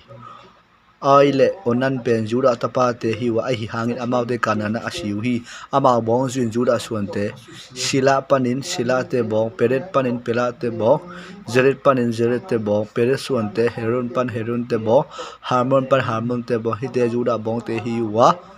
amau te tu som sing tu zanga phau hi amau bong ju in aiseka suan te tola panin tola te bong pot panin pot te bong jasut pan jasut te bong shirim pan shirim te bong a hiu hi te aiseka bong te hi wa amau te tu som li le tu som gu le tu le je thum phau hi amau bong ju in zeburan suan te zeret panin zeret te bong elon pan elon te bong zalel pan zalel te bong a hiu hi te zebulan bong te hi wa amau te tu som gu le zanga phau hi manasel le fm pan amau bong ju in joseph suan te manasel suan te malkhil pan malkhil bong te makin pan je gelet pa hi mika pen gelet pa hi gelet pan in gelet te bong a hi te gelet suan te a hi Zeri pan zela bong helek pan helek te bong aishel pan aishel te bong sekhem pan sekhem te bong semidai pan semidai bong hephor pan hephor bong ahi uhi hephor tapa zelophat in tapa anei ke hi ama in tanu bek meya tuate min mala noa hola milka le te ja ahi hite manase bong hi wa amau te tu som ngale jani le som tu som ngale tu ni le sangi phau hi te amau bong zu in fm suan te hi setela pan setela te bong beka pan beka te bong tahan pan tahan te bong a hi te setela suan te hi wa eran pan eran te bong a hi te fm bong te hi wa amau te tu som thumle tu ni le zanga phau hi te amau bong zu in joseph suan te a hi amau bong zu in benjamin suan te bela pan bela te bong asbel pan asbel te bong ahiram pan ahiram te bong suphen pan suphen te bong upom pan upom te bong a hi aret pan na man pan bela suan te arab pian na arat bong naman pan naman te bong a hi te benjamin bong te hi wa amau te tu som lile tu ngal jamuk phau hi te amau bong zu in dan suan te a hi suham te bong hi te dan bong te hiwa ama vek pi un sulum bong te hiwa tu som mule tu li le zali phau hi ama bong zu asa suan te imna pan imna te bong sb pan sb bong te bong bera pan bera te bong le bera suan te panin heman bong bilka pan bilka te bong ahiu hi asa in tanu khat ne ya amin sera ahi hi hite sera bong te hi wa amau te tu som ngal tu tum le zali phau hi ama bong ne thadun suan te zazel bong guni bong hejel bong slim bong ahiwi hite natali bong te hi wa ama te tu som wi le tu ngal zali phau hi israel pasal pek pigom tingul le tu som le jasangi le som thum apha hi topan mo si tung amau min phaza bulpuin agolu adiun amau leitang amau tunga leitang ki hom ding hi apol tamzo te tunga golu tamzo na pe ding apol tomzo te tunga golu tomzo na pe ding hi tuamin gol na aphaza to ki zuin agolu adingu anga chat ding hi a hi zong il leitang pet ai tel na to ki hom ding hi amau pu pa bong min to ki zuin apol polen alu chat ding hi apol tamzo te laga angol lu adingu ai tel na to ahom sak chet ding hi achi hi ide ama bong zu ya kisim levi te a hi hi gosan te bong ko hat te bong merari te bong a hi hi hite jong levi te bong a hi hi lipni te bong hebron te bong mali te bong mushi te bong korat te bong a hi hi korat pen aram pu a hi hi abram jimin Jacobet hiya ama Egypt levi te pana suwa levi te suan a hi ama in Abram to Moshi Aaron le asangam no mirian anei hi Aaron pen narat le abihu Elijah ale eternal te pa a hi hangin narat le abithu te to pa mi siang tholo to pa tunga biang na apiak layun asi uhi levi te kakhat pana tungsia pasal khem pe tur som ni le tur thum apawi about ten adang pasal adang Israel te bangin golu nga lo a hi manin about to kisim khom lo hi zereko pana Jordan kantanin mob jang leite a moshi le siampi elizain Israel te asim layun akisim hi te ma a hi moshi le siampi arunin sinai senel gam a Israel te asim layun amau te laga hi te khat jong akisim kha ke hi a hangin to pain tua Israel te senel ngama sitak tang dingwa Jepron tapa kaleb le nun tapa yosu alungal amau te khat bek omno lo ding hi chin angen sa hi zelopon tanute manasep tapa mekha tapa gele tapa hepol tapa jehopon tanute pen Joseph tapa manasep bong te ahi uhi atanute minte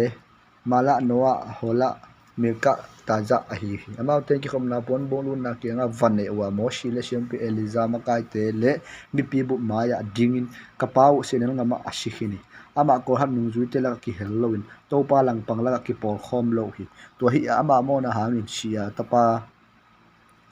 atapa asi san ke hi atapa asi san ke hi tapa anei ke ta zongin bahangin abong te panin amin mangthang zen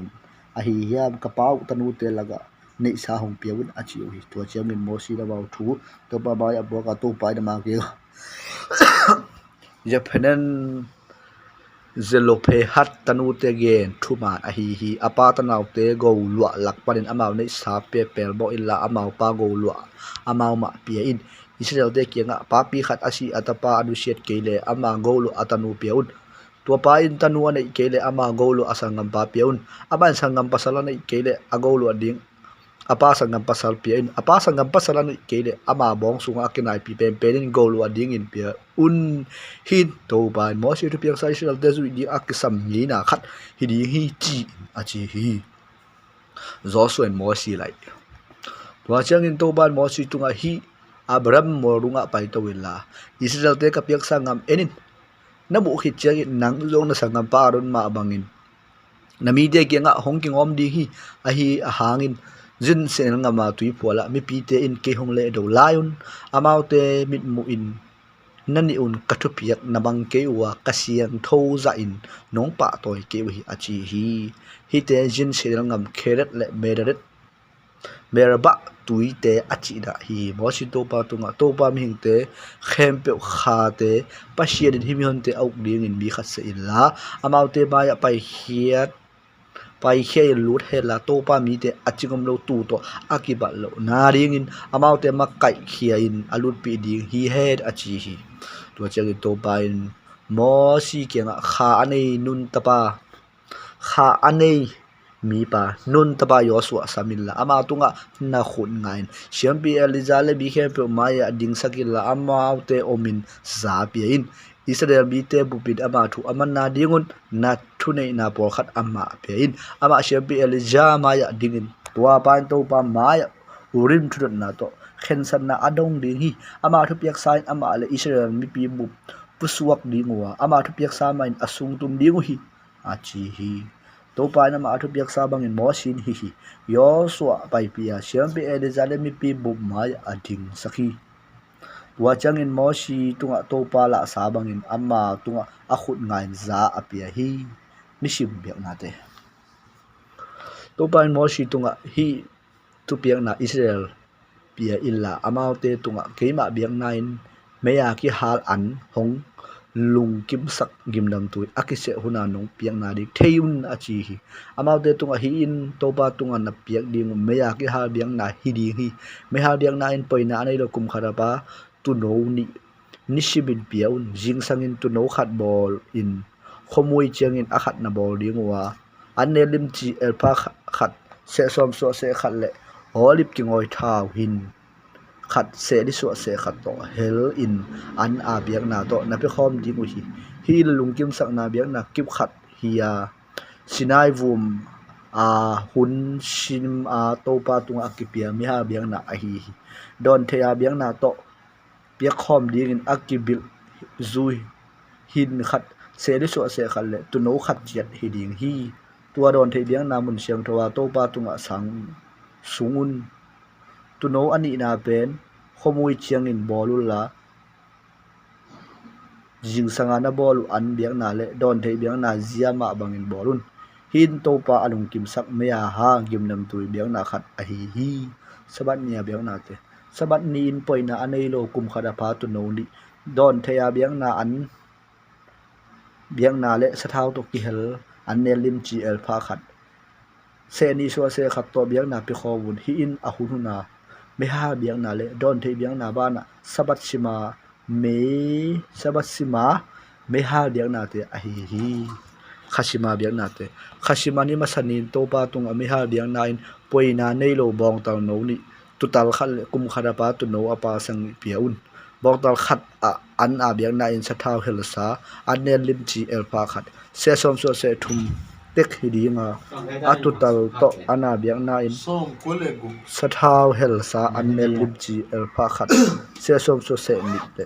tu no khat te ana biang na in sathau hel sa anmel limchi elpa khat se som so se khat hiding hi hin to ba tunga mi ha biang na in meya ha biang na akipia lu kim sak na khat a hi bong tal khada don thei biang na in suhin lang ta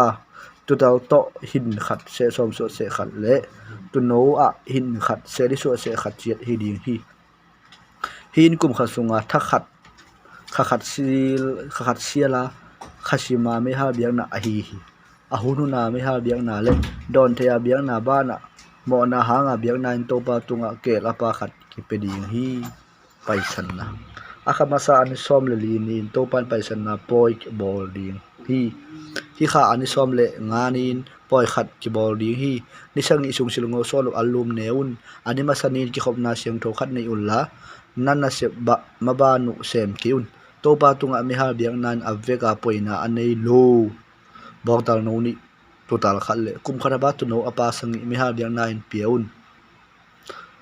bottle khat a ana biang nan sathau hel sa anne lim chi alpha khat se som so se thum total to se som so se ni le tu do sangi te khat to se som so se khat ta ana biang nan bolun noa di gin thoi dam na bol na di gin bol na hanga biang na in kela pa khat tasak un jing sang sema mi hal biang na te ba na hi te bolun hi bang dan in meya ki hal biang na ding in an bolun la to pa alung kim sak gim nam tu ni sang isung ni simin bolun tua pet ahununa me ha biang na le don thei a biang na ban akibol be ding hi ani sangi na ni in ki khop na siang tho khat bolul la nan na sep ngi sem ke un ni pikal poi te to pa tunga biang na in nga ba sa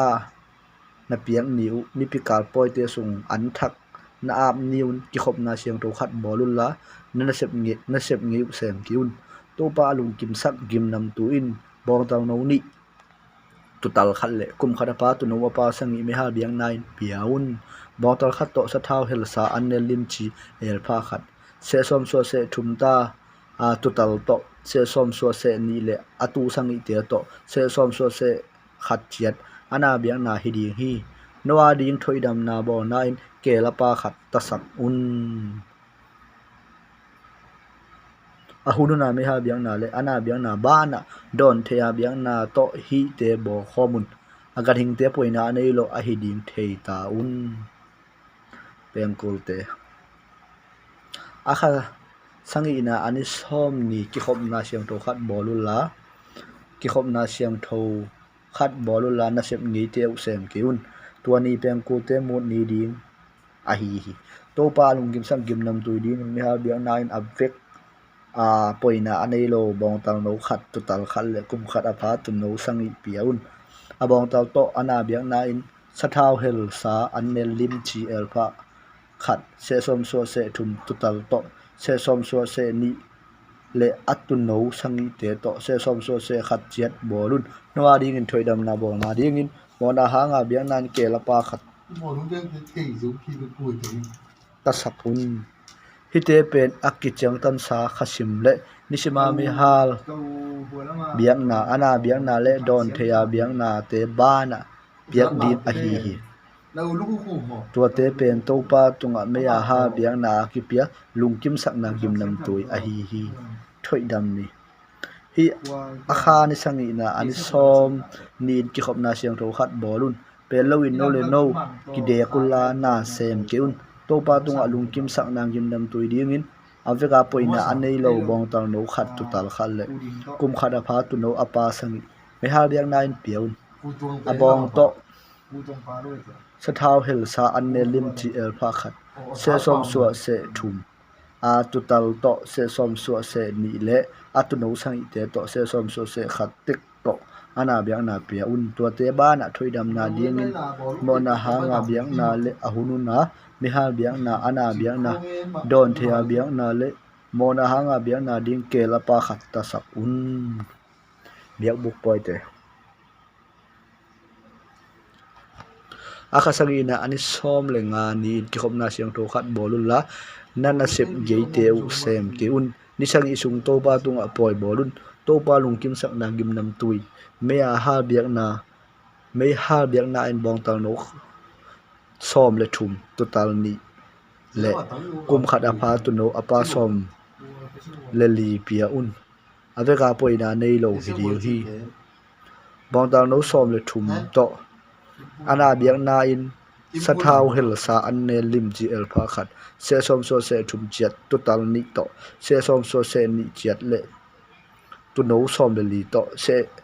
som so se khat chiat pia un ahununa mi ha biang na in ana biang na le don theya biang na ba na mon hanga biang na in ke la pa khat ta sak un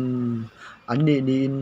abeka poina anei lo bong tal no som ni tu tal ni le kum khada pa tu no apa som le li ngo un bong dal te tu no te akicheng tat aphaja to ku zuin ana biang na le don thea biang na to pia un ahununa mi ha biang na le ana biang na le don thea biang na te ba na mo da hanga biang na ke la pa kha jong ta sak un ani thum nin aveka poina ani lo bong dal som le khat total ni kum khada pa tu no apa som le li ngo un bong dal te tu no te to akicheng tan phaja to ku zuin ana biang na le don thea biang na te pia un ahununa mi ha biang na te biang na ana biang na le don thea biang na te ba na mona hanga biang na ke la pa khat ta sak un anili ni in aveka poina anei lo bong tal som total ni le kum khada pa tu no apa som le li ngo un abong tal atotal le atu no te to akichiang tan phaja to kiju in ana biang na le don the abi na te to pia un ahununa ame ha biang na ana biang na le don the biang na te ba na mo na ha nga biang nine ke la pa khat ta sak un ani nga ni in ave ga poina le lo bong tal kwa total ni le kum khada ba to do apa so beli ngo un bong tal te total te le tu no te to akichiang tan phaja to kizuin ana biang na te don thea biang na te bolun ahununa mi ha biang na ana biang na le don thea biang na te ba na mo na ha nga biang nine ke la pa khat ta sakun ani gung din aveka poina nei lo bong tal hiat total ni le kum khada pa tu no apa so beli ngo un bong tal te total te le tu no te to akichiang tan phaja to kizuin ana biang na te don thea biang na te piaun hununa mi ha biang na ana biang na le don thea biang na te ba na mo na ha nga biang na in ke la pa khat ta sakun ani sangi ni na veka poina ni lo bong tal sangi total ni le kum khada ba to no apa so beli goun bottle te total te le to no te to akichiang tan phaja to zuin ana biang na le don thea biang na te piaun ahununa mi ha biang na to ana biang na le don thea biang na te ba na mo na ha nga biang nan ke la pa khat ta sakun ani gen nen ki khop na khat bolul la nana sep ngi sem ke un to pa lung kim sak me a hal biang nain a vek pin poina nei lo bong tal khat to tal khat kum khada pa tu no apa sangi me hal biang nain piaun bong tal to tal le tu no te to akichiang tan pha to zuin ana biang na le don thea biang na u piaun ahununa me ha biang na le ana biang na le don thea biang na ba na mo na ha nga biang nan ke la pa khat ta sakun nakichiam na sa te uthwa biang na te ban ami ha biang na te ana biang na te don the biang na le kilom ta na biang na te akise sa poi te hunin to pa ading in bolun chi in achi hi to pa the piak sa khe ba mo si sel te tunga angen hi kichiam na te mo si ni sel bong lu tang te tunga hin to pa thu pi a hi mi khalin to pa tunga thu a chiam a hi ke atom lo chiangin akichiam nain ama hi la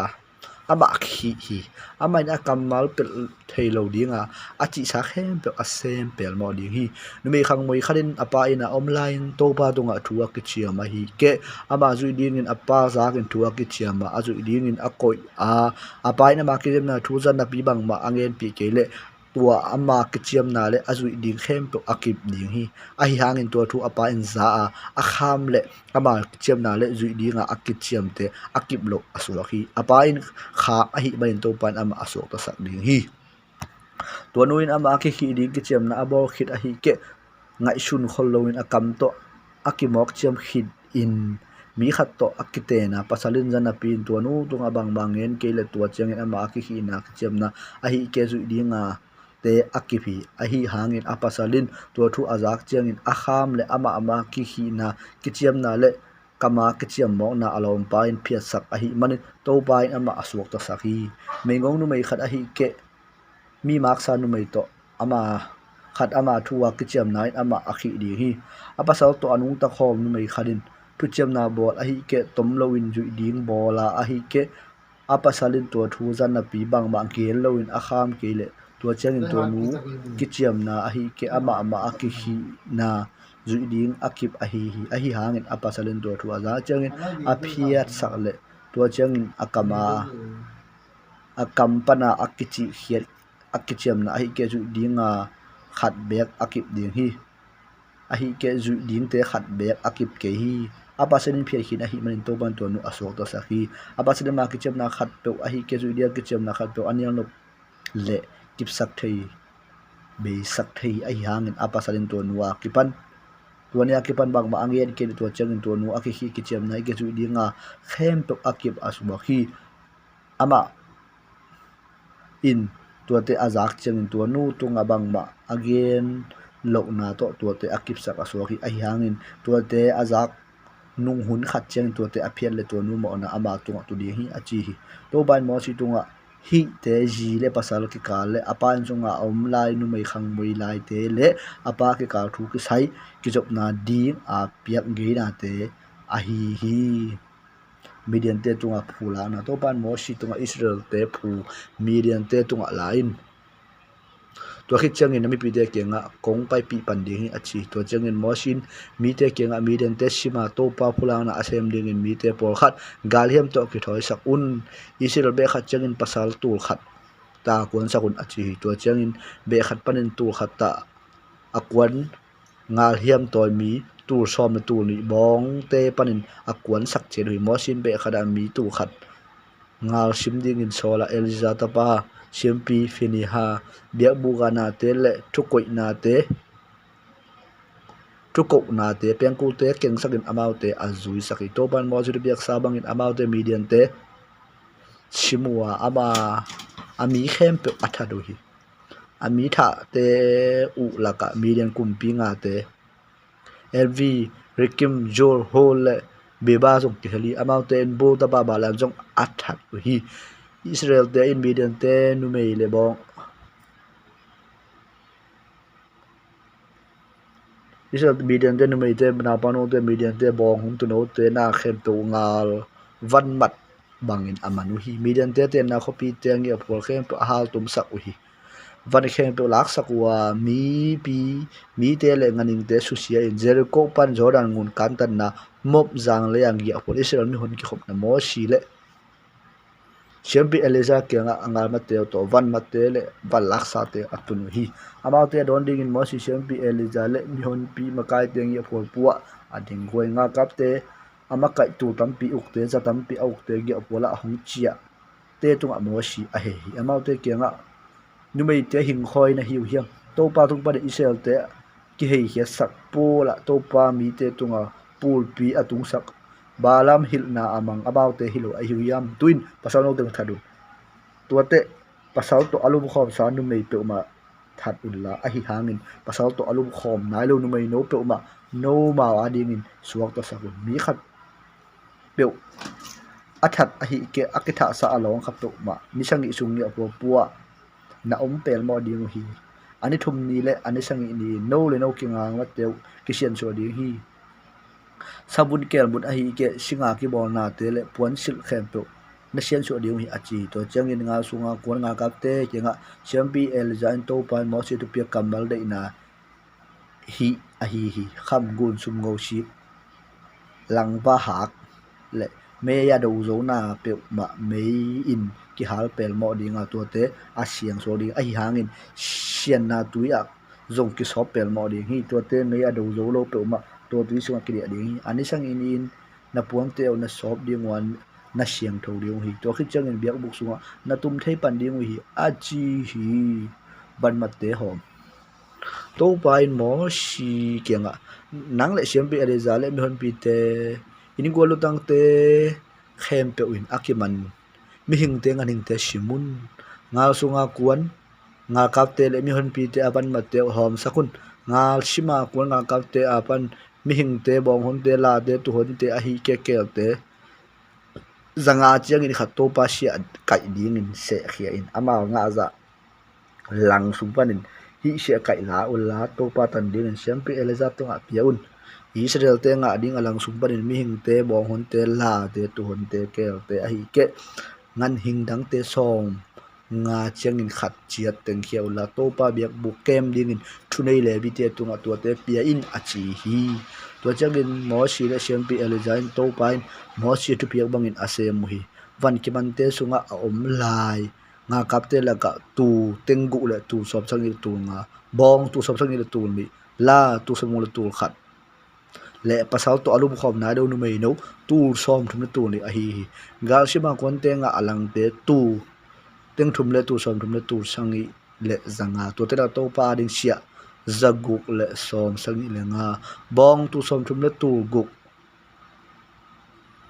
to te la ka to pa ding sia som sangi le ni la tu som thum le zanga to te la to pa ding sia som le khat mi hing tu som le tu guk to te la ka to pa ding sia som thum ni a hi to ban mo si thu piak bangin mo sin to pa tan ding in siam bi arja tunga sia kai apya hi ngal sim na akon te nga za alang ma Israel te ading in mo sin se khia mi hon te nga alang in tu teng thum tu sangi bong tu som tum le tu nguk la tu som tum le zanga mi hing tu le zanguk a hi Israel te a alang panin mi hing te ngan hing mi hing le ganing som nga chiang in khatta to ba pe bang in mo sin teng khia to pa biak buk kep na ta won nei hlewi te tunga apia hi tua chegen nga ka phon tampi tunga auk te le tu tampi ukte za tampi ukte mo shi kenga paiwa amau te tunga nang mana sem ko te kau na nuaya om nga kap te kasim khinua khat be aki kha so ke hi tua te ko ten mo na khu na ding to pa biang na khama ki bol ban bu te taw te shual zung bu te bilba te khi te kamu che cheru to ba maya thoidam na ding in kapua ku hi achi mo sin se pe le jai na mau de tung pan in kham aki bo na ke po asang hi atu tam pi ukte aja tam pi ukten mo sin e riza tunga to pa ding le sung a pia khem pe u kham sekel a tu sob le tung le zangi agi hi nga kapten amau tan chet ala u hi mo si le siam pi eleja in atu tam pi ukte le aja tam pi ukte tu parin kham te sangwa Israel te phok dong tung di ki khop na pon boka to ba maya apua u hi apua u hi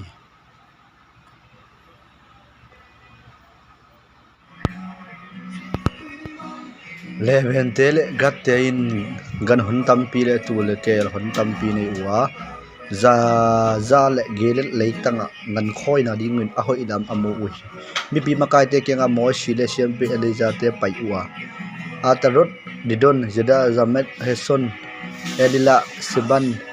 ne bole bon Israel te maya to pa in asuk sian ngam te ngan khoi na ding in hoya ko na sem te in ngan kanai uhi ko te in na mai pha ka nga ule hi ngam te ko tan ding in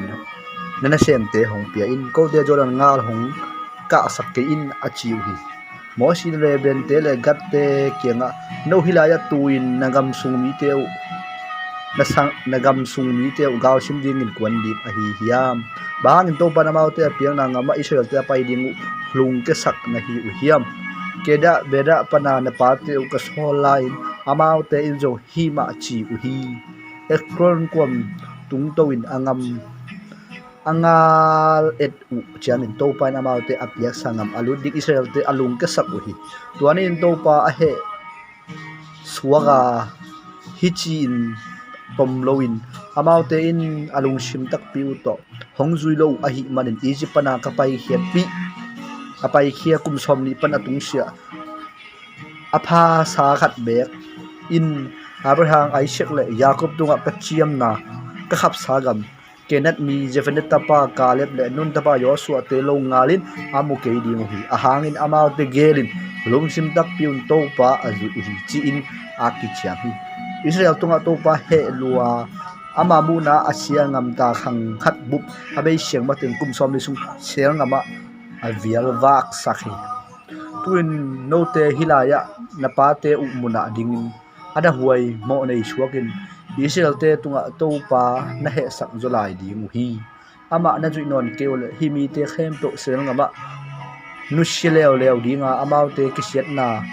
no hang hi di hi achi hi wa chang in amau te na ma ke pain ko ten kangan hing te wa ding ngan khok le kanume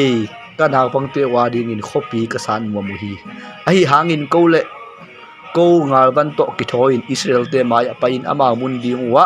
atun mateng kapuak ding hi tua hun sung teng kanume kanaw pang te u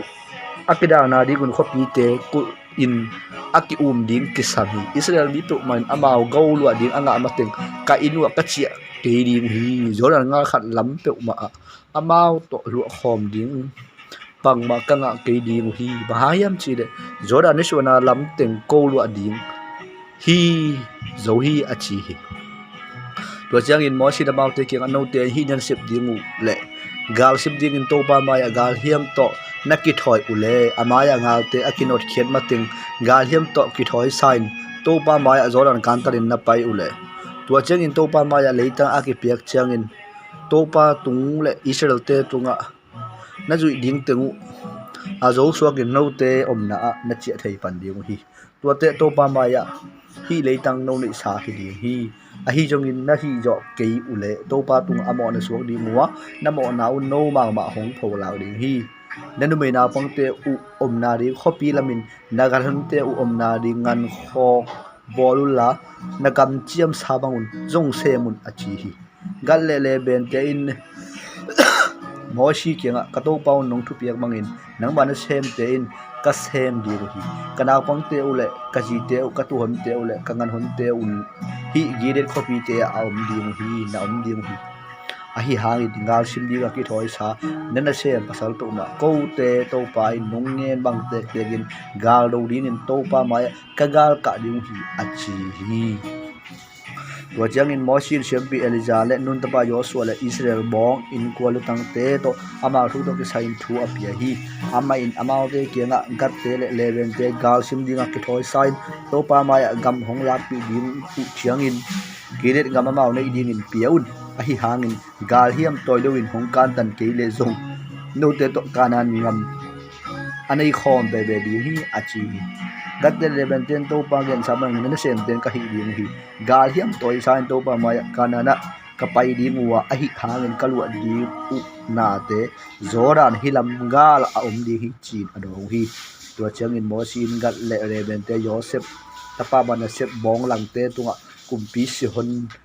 kumpingam amun te pia in o kumpingam basan kumpingam ngambuk to asunga khopi te lakim kurangam ni te to apia hi gatte in dihon ataria ajol ataria sapon jadak jon bong a bet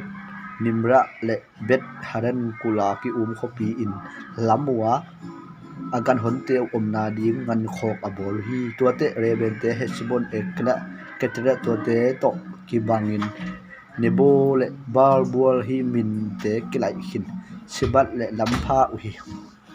alam phadu khopi te min apua hui manasep tapa mikhal son te gile la pai wa to la ya amon te hor khein ala hui to jangin mosi in manasep son te ahi maki le giret pi a amau te to la ya ate hi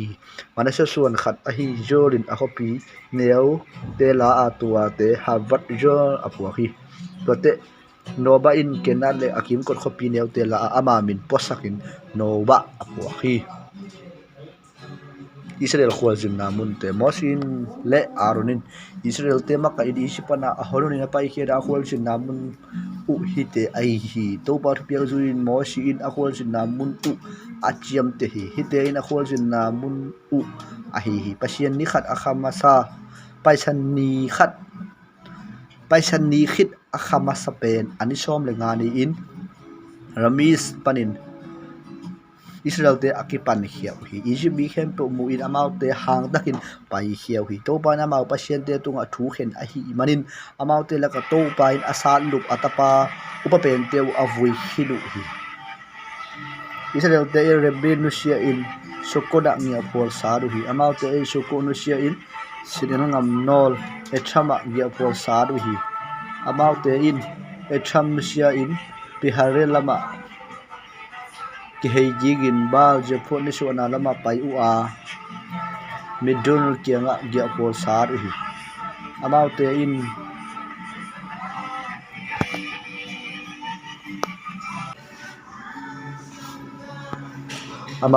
pi harat nusia in tui pi kan tan sel ngama pai u a etham sel ngama ni thum sung apai hiet u chiang in mara gya por sar hi amau te mara nusia u a tui nak som ni te ni su bung som sangi om na elima gya por saru hi amau te in elim nusia in tui pisan ngia gya por saru hi amau te in tui pisan nusia in sin sinel ngama gya por saru hi amau te in sin sinel ngam nusia in dophara gya por saru hi amau te dophara nusia in alus gya por saru hi amau te alus nusia in mi te don ni tui om lo na mun defenen gya por saru hi about the referendum in Shina Shirangam Sunga Giapol Saruhi. About the Shina Shirangam Musia in Kebot Hatavada Giapol Saruhi. About the in Kebot Hatavat Musia in Hazarada Giapol Saruhi. About the Hazarat Musia in Ribma Giapol Saruhi. About the in Ribma Musia in Rimmon Peleda Giapol Saruhi. About the in Rimmon Peled Musia in Ribna Giapol Saruhi. Amau te in ribna nusia in Yesa gya por saruhi amau te in Yesa nusia in ke halathara gya por saruhi amau te in ke haletha nusia in sepha vum a ya bo saru hi amau te in sepha vum nusia in harada ya bo saru hi amau te harada nusia in pakelo da ya bo saru hi amau te pakro nusia in tahara ya bo saru hi amau te in tahat nusia in tera ya bo saru amau te tera nusia in mikka ya bo saru hi amau te in mikat nusia in habora gia po saruhi amau te in hamon nusia in mesro gia po saruhi amau te in mesro nusia in beri rekan gia po saruhi amau te in beri rekan nusia in hor hajia gia po saruhi amau te in hor haria nusia in jobadara gia po saruhi amau te in jobaton nusia in abutoda gia po saruhi amau te in abudot nusia in etra jeba gia po saruhi amau te ikon Deda nusia in jin se yang ngawang ki apol sarhi amau te kera nusia in edom gam ki dung punga o vo ma bi apol sarhi Israel te Japan pa khel zo kum som ni na akhanga na ani na san pe ni to pa thu piang na mun o vum tunga siam ki aron pai to wa tolaya asim o vum tunga aron shin akhan kum za na kum som ni le li apahi kanan ngam ni re aten kanan ni arat kumpi pa Israel te apai na chu azahi amau te in hu vu musia in zamuna agi apo saruhi amau te in zamuna musia in punno na ni apo saruhi amau te punno musia hebon ni apo saruhi amau te over musia in mob ngam ni tunga or aborang ni apo saruhi amau te in every musia in didon gat agi apo saruhi amau te in dibon gat musia in amon Debatron ang apo saruhi about in ambon depoton lucia in nepo kianga aburon walte ko ang apo saruhi about the aburon lucia in Jericho ba joran kantan ni mop jang le ag apo saruhi bob bidat aver setel joran mundung mop jang le a tum tenga apo saruhi Jericho pa na kantan pana kantan na soran bundung sang le to pai mo si ke Israel te ho pi in la ma te ke nga soran kantan in kana ngama adu chiang in to ngama te no te ma ya ni te khe te ho kyau amau te sweet milim sun te u mun sang te phiat mang un no te le ding in kong piak a hi kong piak a hi manin le tang te tangul la te mun no bong to ki juin ai san in le tang ho mun amit tamzo alien nga sakin atom zo aniaw nga sakun ai san na nga bang atang di mo hi lapuna pau bong to ki juin na lu di mo hi luang ba teng mi te na ho khet ke ule aum ding na pau u wa mi te no te mi da thau tang ha le no te panga thang ling suak ding hi no te te na ma mau te hong lao tong sak ding tua hun chiam in amau to tunga hi ka hong som te no tunga ka hi chi ngen a chi kadan ni te to ba mo shi tunga Israel te thu pe la amau te ke nga no te lo de nga hong ki pia kanan na ma na du chiang in hi nga ba ngam hi bangin ngam ni nei dim hi na le to upanga edrom ngam ni dunga jin si de ngam khen khat ki hel ri hi ani sona lama le to lam ngam ni chi tuipi mong panin ki pan ni nga mum ai chang pek chang nge le to lam kan tanin jin dong gizom suakin khedet bera le to lama apai di hi tua chiang in haza ara pain zabmon dong gizom suakin tolaya Egypt zaho zomin tuipi among hi di hi nitum na lam ngam nia tuipi lian nge dung hi di hi ni thum nitum na lam a nangam ngiu hi di hi leilu lama nangam ngiu tuipi lian pano hol vum pan lebo ha mod dong ki khung di hi tua chang in zirat dong ngam ni pai di nga jepon dong ki zomin among haza enan hi di hi leilu lam ngam ngiu hi di hi chi hi ni suana lama nangam ni di mu hajo enon pan sephan dong ki khung di hi sephan pen ribla dong ai ni suana lampang a pai suk di nga ketira tuipi ni suana lam dunga soi job suk di hi tua changin ngam ni Jordan tunga pai su in chitui pi among hi ding hi ngam ni wam khak sung teng no ngam hi ri a hi chin yenin a chi hi mo siri sel te kenga hi leitang alu ading te ai sanun topa in be kwale alang te piak ding thu apiak sa hi bahayam chi ore bel te be ain kwan gat te be manasem be alang te in amau lu ading nga khin hi be ni le alang te Jericho wa Jordan ni shona lampang ni shua khian na mulam alu ading nga khin hi chin thu apia hi to bai mo shi ke hi te no te lu ading ngam hong hom sak ni de min a hi siampi Elizabeth le nun tapa Joshua ngam hom hu ding be khat panin makai khat na se kheliu hi amaute min te Juda be panin Jephron tapa Caleb Shibon be panin Amihud tapa Shinur Benjamin be panin Kesel tapa Elidat Dan be panin Amakai Juli tapa Buki Joseph tapa Manasseh panin Amakai Elo tapa Henja Joseph tapa Ephraim be panin Amakai Shiptan tapa Penuel Zebulun be panin Amakai Panat tapa Elipan Isaac be panin Amakai Jedan pan Batra Asa be panin Amakai Shira tapa Ehud Medali be panin Amakai Abidat tapa Abadate ahihi kaya nga malu ading leitang hom dinga to pa thapiak sa te hi mi te ahihi David te ani khopi te Jericho pana kantan Jordan bun de mob jang leite tunga toban mo si tunga Israel te lu adinga nei dingu ngam parin Levi te na ding khopi te apiak un Israel te thu pia in khopi te kima lo no nan mun te jong amau te pia in tua changin amau te aten na ding u khopi te atu hon abor hon le agar mi khem to wa ding lo na mun nei pan ding hi Levi te na pia khopi te kima lo na mun te khopi ku panin pi tul sanga ahuam di hi a khopi polam a ni so na lampang pi tu thum leito lampang a pi tu thum nitum na lampang a pi tu thum le le lampang a pi tu thum te in a khopi la janga om di hi khopi alai janga om di hi amau ten himun tem khopi lo na munin ane di hi buk na khopi te Levi te na piak ding khopi te laka guk bi khat peu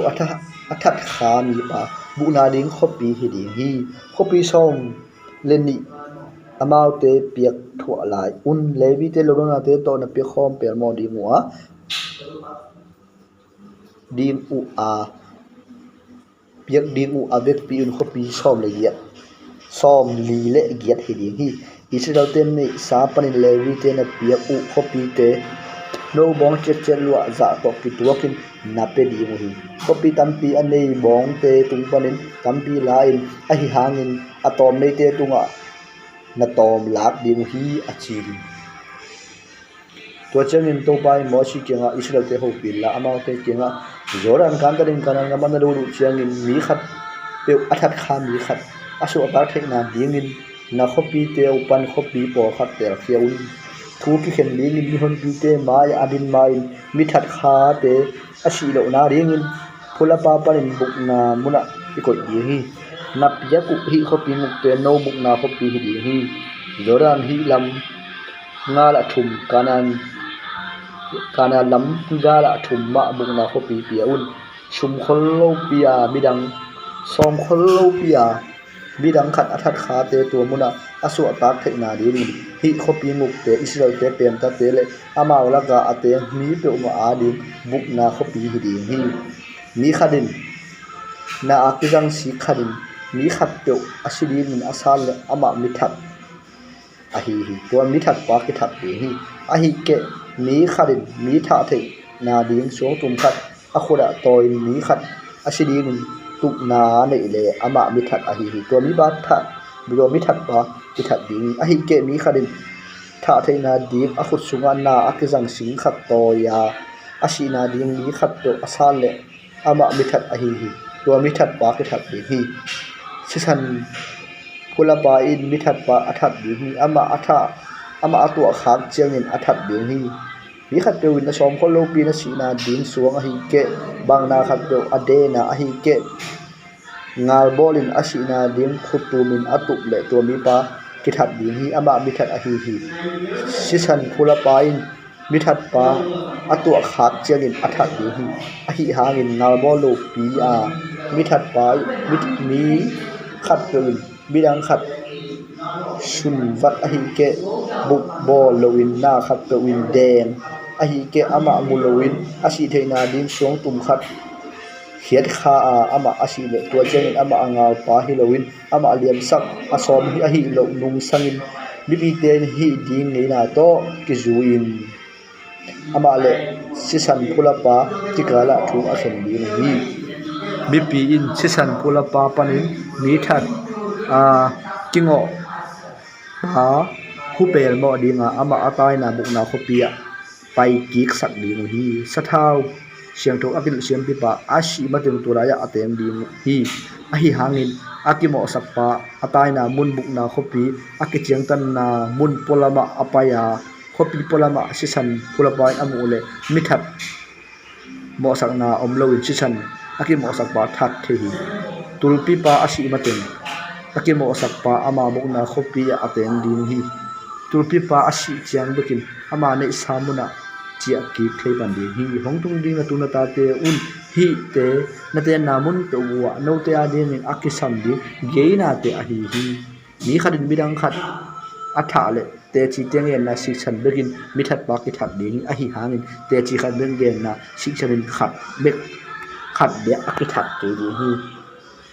asidi nga kise sa mithat pa nun ta na kitat na sum na sang ke di hi ama pelo ki that tak tak di hi bukna ko pi atai na atai sa mi khat to pi pa asi mai ama nei sa na ma achia asi mai ama nei sa na ma chi a aten na dik phau nai tat na sum na sang ke di hi no te om na ngam na ni sa pe si san luan sak na in hlei tang din saka si san akiluan sak na sa lei tang a khap pe si san ma aluan ke ngal le mo na thoi dam na ki bo thoi lo hi ke ma to po Israel te laga te ang ka hi manin ke ma om na no te te na lei tang din sa ke chi in ngen in achi hi jepurat tanu te lwa Joseph suan abong te pani manase tapa mi ke tapa giret bong in kuan makai te ma pa in mo si le Israel te in ko du tang te makai te maya thu asung hi ama ten to pai ko te to pa to Israel te ai san a lua ding o le tang a piak lain amai nang tung a ko te sangam pa zelo penet lua ding te tanu te tung a piak ding thu hong pia hi azaren tuin ama te Israel pe dang te ama pasal nei leu tua changin ama lua te apu pa te ru ana parin khen ama pasal nei na be te a ki gom de hi tua chiwangin ko lua dinga ang ki pesa te hong kin lak sakhiat ding hi Israel te adi jubili kum changin ago tan ama pasal nei na be te a ki gom in ama nei sa te kapu u minam te lua parin akila khedi hi achiu hi to jangin mosi in to pa to piak na bangin Israel te tung Joseph suan bong ni na aman hi bong ne na man hi in jeli forat tanu te ari in to pa to piak a hi amau te in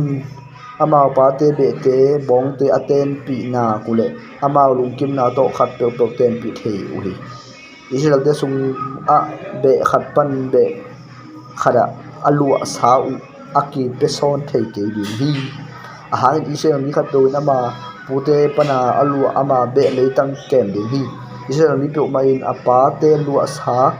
ani theina ding in leitang alu asa Israel be sunga tanei ta nu me pe mai apa be sunga bong pan khate ke to akiten pel mo ding hi Israel be te na ma lu leitang chiat akip theina ding un alu ate u be khan le be khat ki peson thei ding hi chin miren achi hi chin angen hi